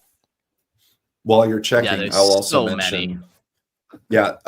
So when Funk was running a store championship, I believe, for 40K. It might have been the campaign, I don't remember, but we had an organized play kit, and within that kit came an exclusive set of decals, transfer sheets. So it gave us like 32 transfer sheets, and on that it has the exclusive like Space Marine Tyranid veterans of the Tyrannic War decals. So you can look this up. It's when it first came out, people were really psyched because there was little spoilers and like leaks of this transfer sheet, and people were wondering, oh my gosh, are the Tyrannic War veterans coming back? Like, is this a thing? But the decals were mostly like the Tyranid head with like two swords going through it, you know, and it was this really cool decal sheet that you can only get in organized play from Leviathan itself. So it was like once Leviathan launched, it was rad. Yeah, very cool. Looking it up now. I still have one. I found that model. It's lamely just called the Lieutenant with combi weapon. But on the cool side, he's got carapace on his shoulder and then Tyranid blood on his knife, which is cool. But his main thing is he's a solo unit, he's anti-infantry, and he's kind of focused on sneaking around, killing things, and taking objectives. But he's a unique character for sure. Yeah, cool. Yeah, looking at the rest of this transfer sheet, there's one that has the Ultramarine symbol, the U, and then it's got two like Tyranid symbols going around it as well. There's one that's really, I mean, we want to talk Acid Tyrant album art. It's the U. It says Ultramarines in a banner. It's got a Tyranid head that's bleeding from its decapitated bottom there, and it's got a sword pierced right through the top. Rad. Yeah, super cool. Tight. At the polar fortresses of Macragge, the Swarmlord's fury was brought to bear once more, leading the assault against the violent defenders, including the Ultramarines' first captain, Sol Invictus. The entire first company was annihilated, leaving no survivors in the wake of the Tyranid onslaught. The Swarmlord, its hunger unsatisfied, was presumed slain in the reports that followed. Yet, death for this creature is a fleeting illusion, for in 991 M41 during the Battle of Ikar IV, the Swarmlord faced Calgar once again, and the two Titans locked in an epic duel that culminated in the beast's temporary defeat. But as ever, death could not hold the Swarmlord for long. By 997 M41, the Swarmlord had returned with renewed fury, leading the swiftest and most devastating planetary invasions the Imperium had yet seen, as part of Hive Fleet Leviathan. Within the span of 4 solid months, the Swarmlord oversaw the consumption of 24 worlds, including Talon, the home world of the Stormfalcons chapter, and Indregia, the crucial orbital shipyard. Its insatiable hunger and relentless destruction continued as it later turned its focus on the Orcish Empire of Octarius, where the latest Imperial reports indicated that the Swarmlords continued assaults. In the year, that's pretty cool. We did an episode on that. I think it was episode 103, where, orcs versus Tyranids and just this unending biomass pit of the orcs reproducing and the Tyranids devouring, and just, pretty cool. That's rad. In the year 999 M41, its name once again echoed through the void as it led Hive Fleet Leviathan's voracious advance against the Imperium's enemies. The Swarmlord's brutality stretched beyond time and space, as shown by the unending cycle of carnage. In M42, it rose again during the devastation of Baal, where it clashed with the Blood Angel's chapter master Dante. The battle was fierce, and though the Swarmlord was slain, Dante was gravely wounded, a testament to the sheer savagery of the creature that tore through him. Its death was brief, pause in the endless cycle, as the Swarmlord's corpse was resurrected by the Hive Mind, ready to bring devastation anew. Its rampage continued with the scouring of the Mirgir system, the eradication of the Brynar race, and the consumption of Gorglok, the Orc Empire swallowed whole by the relentless force of the Tyranid swarm. The Swarmlord's presence is marked by cataclysmic violence. On Kolovan, it was slain again by the Ultramarine Ortan Cassius, only to be resurrected once more by the Hive Fleet's ships. And then during the campaign on Sanctum in M42, the Swarmlord led a vast Leviathan horde. Though the Imperial were able to repel the main forces of the Tyranid, the Swarmlord itself vanished into the depths of the swarm, its fate uncertain. But the destruction it leaves in its wake is undeniable. Time and time again, the Swarmlord proves that even in death, it cannot be contained. It rises, it devours, and the galaxy trembles beneath its endless primal hunger. All right, so here's my question I'm going to throw out to you guys.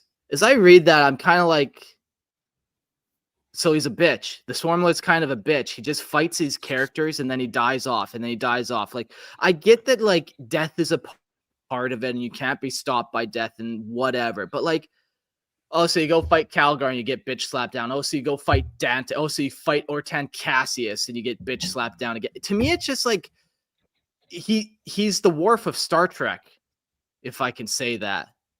Or of 40K, you know, it's just like we have this all-powerful, all-consuming, ageless creature. Oh, he just fights his fucking space marine and gets bitch slapped down. It's kind of defeatist.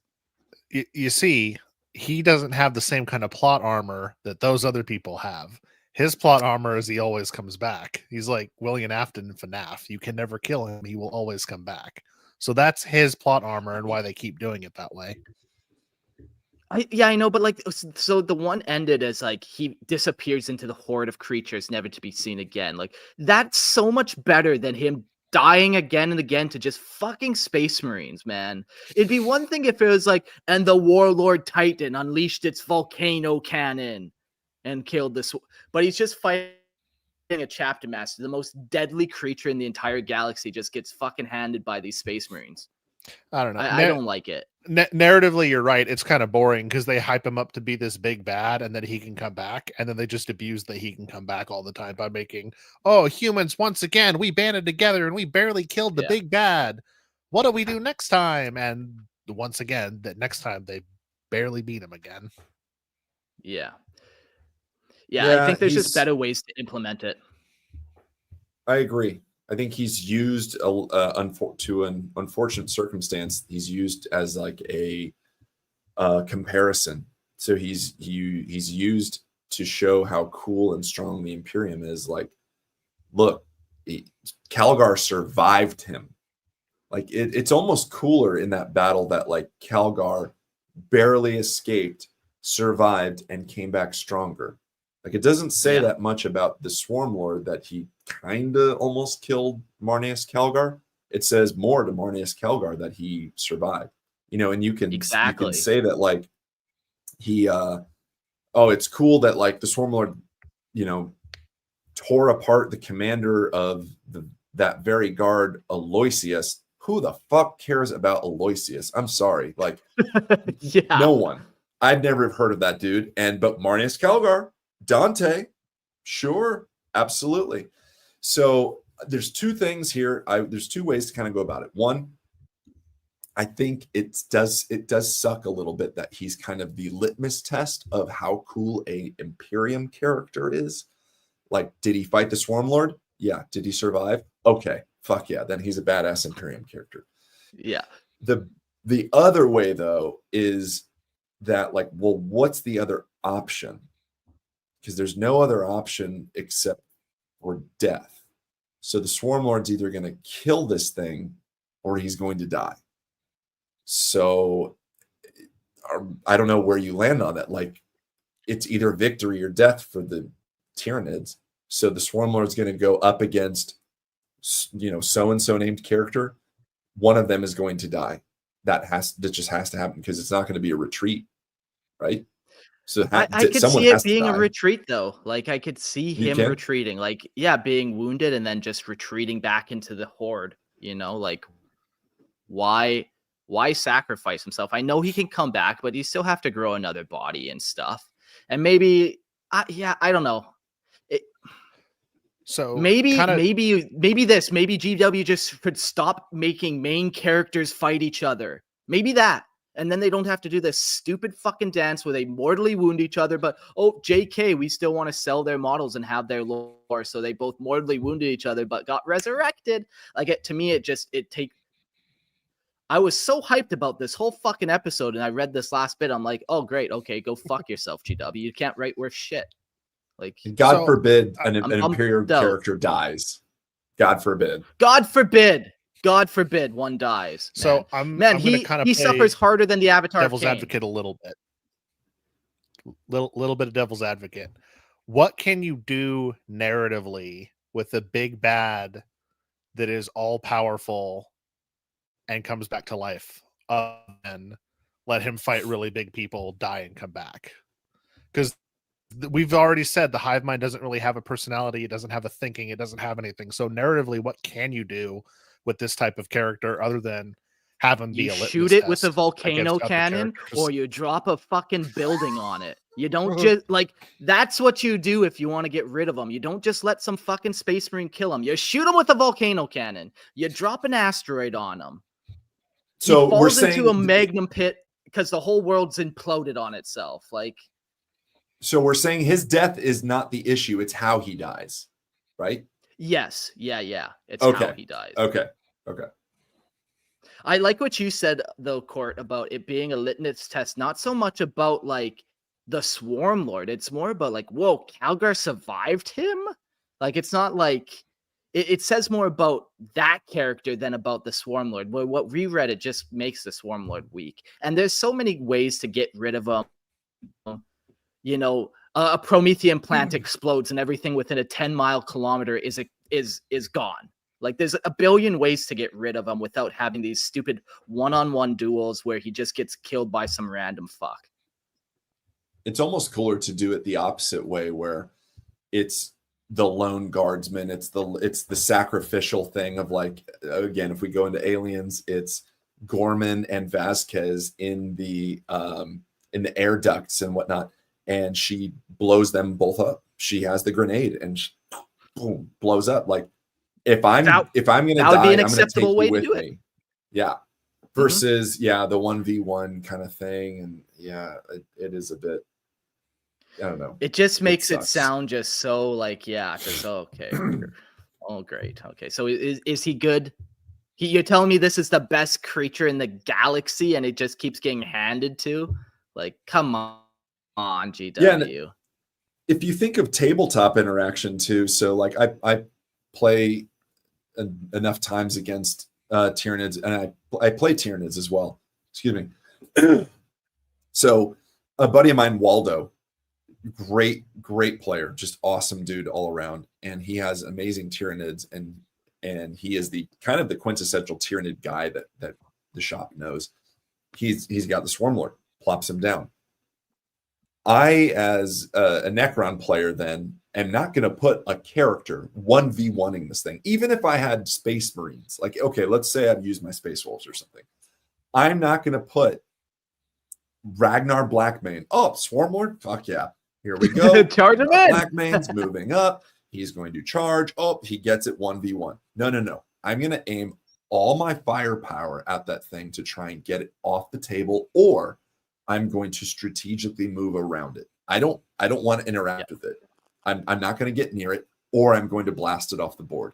The fact that I'm going to try and put a character 1v1ing this thing is dumb. Cinematic, sure, and maybe that makes for a fun game moment there, but like it feels to me like you said, Mark, like, hey, knight up there, yeah, blast that fucking thing, get it off the battlefield. Not, hey, who do we got?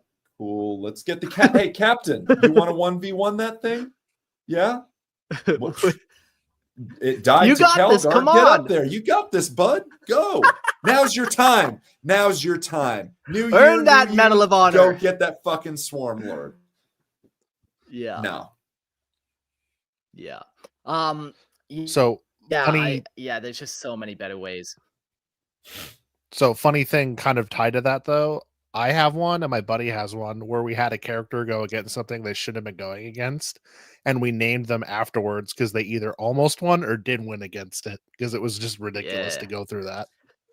Yeah, like if I was to match up characters, the Swarmlord needs to be on par with Angron. He needs to be on par with the Lion. You know, these are the characters that he needs to be on par with. Anyone else, it should be that same. You laugh at it if somebody charges Angron. You're like, what the fuck are you doing? You just charged Angron? You know, that's what we should be doing. But that's he's the Primarch of the Tyranids. He's the Primarch of the Tyranids. Primarch of the Tyranids. Yep. Yeah, it's a good point, Mark. I think that's the good litmus test there. Of like, if you're gonna 1v1, fine. Make it something ridiculous though. Yeah. Even 1v1ing a knight and he dies to a knight, you're like, yep, okay, I could get behind that. Sure. I don't want it to happen every day of the week, but I can get behind it. A big knight too, not the little knights. Yeah. No, don't let it die to like a war dog or something like that. Yeah. Well, I think that's salty enough for this current moment in time. We had some more in this episode, but we're 3 hours deep, so I think we're gonna kind of wrap it up at this point. We had a little bit about Shadows in the Warp, but if you want to know more about just Tyranid hive minds, we did an episode, episode 61 called The Hive Mind, and we talk a whole bunch in that episode about the Shadow in the Warp and how that actually works. Even in this episode, we talked a little bit about it, how it just kind of creates a psychic barrier. It affects your sleep. All of a sudden you start getting driven mad because you just feel like something wants to eat you, you know? So we kind of get that. Would you guys want to add like it was a fun one for sure. So definitely go listen to episode 160 or episode 61. But do you guys have like a 1-sentence teaser or thought on the Shadow in the Warp? Spooky. Okay. Impending doom and hopelessness. And I remember that episode, Mark, because honestly, that was the first time I had heard and learned about what the Shadow in the Warp was, and it has formed kind of the way I think about that lore. So yes, go check it out, people. Very cool. Yeah, very cool. And then normally we would do call-ins at this point, but man, you know, this was an episode and a half. Like, we got on some tangents. So maybe that's just, we're going to chop that out, and we'll see you guys on the next live episode. Don't forget to call in. It's always fun when you do. I will miss it this time. People are saying, yeah, great episode. Peace, guys. I know a couple people in the chat were like, holy fuck, this is getting long. I got work in the morning. So, yeah. We just chat, man. We just talk. Yeah. And I think we had some great concepts and some great tangents. And like, this is one of those great episodes, just like when you're talking about the warp and like, what is a soul, or like robots and AI? How does the Tyranids work? You could get derailed so quickly because we don't know. We don't know. This is all made up. The Imperium's yet to discover it all. Yeah, people are saying long as fudge, but don't begrudging you for not doing call-ins. So yeah, we do love you guys, and on the next episode we'll get you in. So let's jump to our end notes. If you like listening to me read lore, go jump to Lorehammer Listen to Lore podcast. I try to read some lore there every now and again, some homebrew stuff. Lots of people submit stuff, and I do enjoy reading them. So go check out Lorehammer Listen to Lore podcast. Yeah, and as mentioned on the episode that we were on previous, on 120, the Funkatronic Rex podcast, that is a podcast that I wrote, hosted, and produced.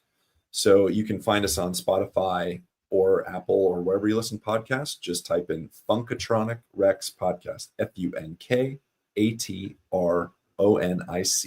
Funkatronic Rex. Check it out. We talk games and all that stuff. Super fun. Very fun. And if you guys want to come check out what I'm working on, you can go on YouTube at Hydra Thoughts. We have a video coming out soon, Cryptids Across America. We're going to be talking about the state of Washington and the fun cryptids over there. So come check us out. Hang out with us. Very nice. Do you have a co-host on that, or do you just do that solo?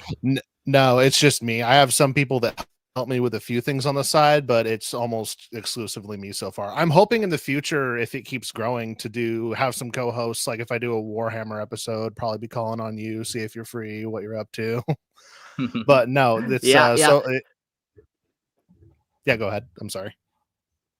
Oh no, I was just gonna say we did a fun little cryptid episode of 40K stuff, but I love real life cryptids as well. They're always pretty cool, man.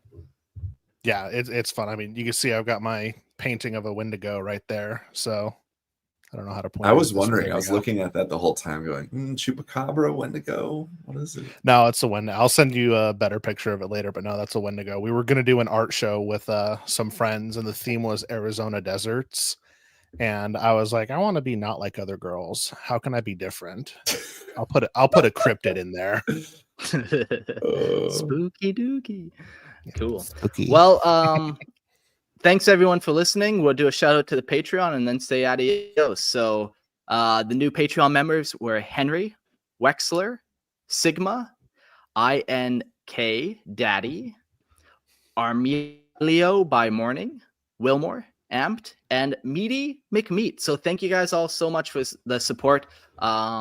Every dollar helps produce 3 episodes a week, and it's a lot of work. I write a lot of notes every couple days. This episode was 15 pages, and I even trimmed it down a bit. So every dollar helps support the show and allows me to keep doing this. And I even feed my daughter with some of those Patreon bucks, so that's super special too. So yeah, boys, Court, Logan, thank you so much for joining me. We'll have you on the next episode. I think it's going to be, let's pull that up as you say your goodbyes. Thank you, everyone, for coming to the show. We've enjoyed it. Always appreciate the live chat and always appreciate hanging out with my friends Mark and Court here. So thank you, guys. Yep. Thanks, chat, for being part of this. It's always good to see you guys with your ideas and fun comments. Logan, always a pleasure to see you. Let's get a game in soon, all right? And Mark, thank you. Thank you so much for the opportunity and the blessing it is to be on this amazing show. Appreciate you. Yeah, well, the next episode is going to blow your guys' mind. Do you believe it? But we're doing fucking Lionel Johnson. We're going to tap into legions and shit. I have it planned, but we're going to be doing 3 episodes for each legion. We won't be doing all 20 back to back, but it's going to be Lionel Johnson. And then we're going to do Dark Angels of 30K. Then we're going to do Dark Angels of 40K. So we're going to be getting into some Astartes shit. And I know... Yeah, people have been asking me for 7 years, where are all the Astartes? I'm like, I don't know. I've just been waiting for the Horus Heresy to finish up. And I feel like now we've reached that point where it's wrapped up enough that I can confidently talk about what's happened to these characters. So super hyped. See you guys on the next episode. Thanks for joining me. Cheers. Bye.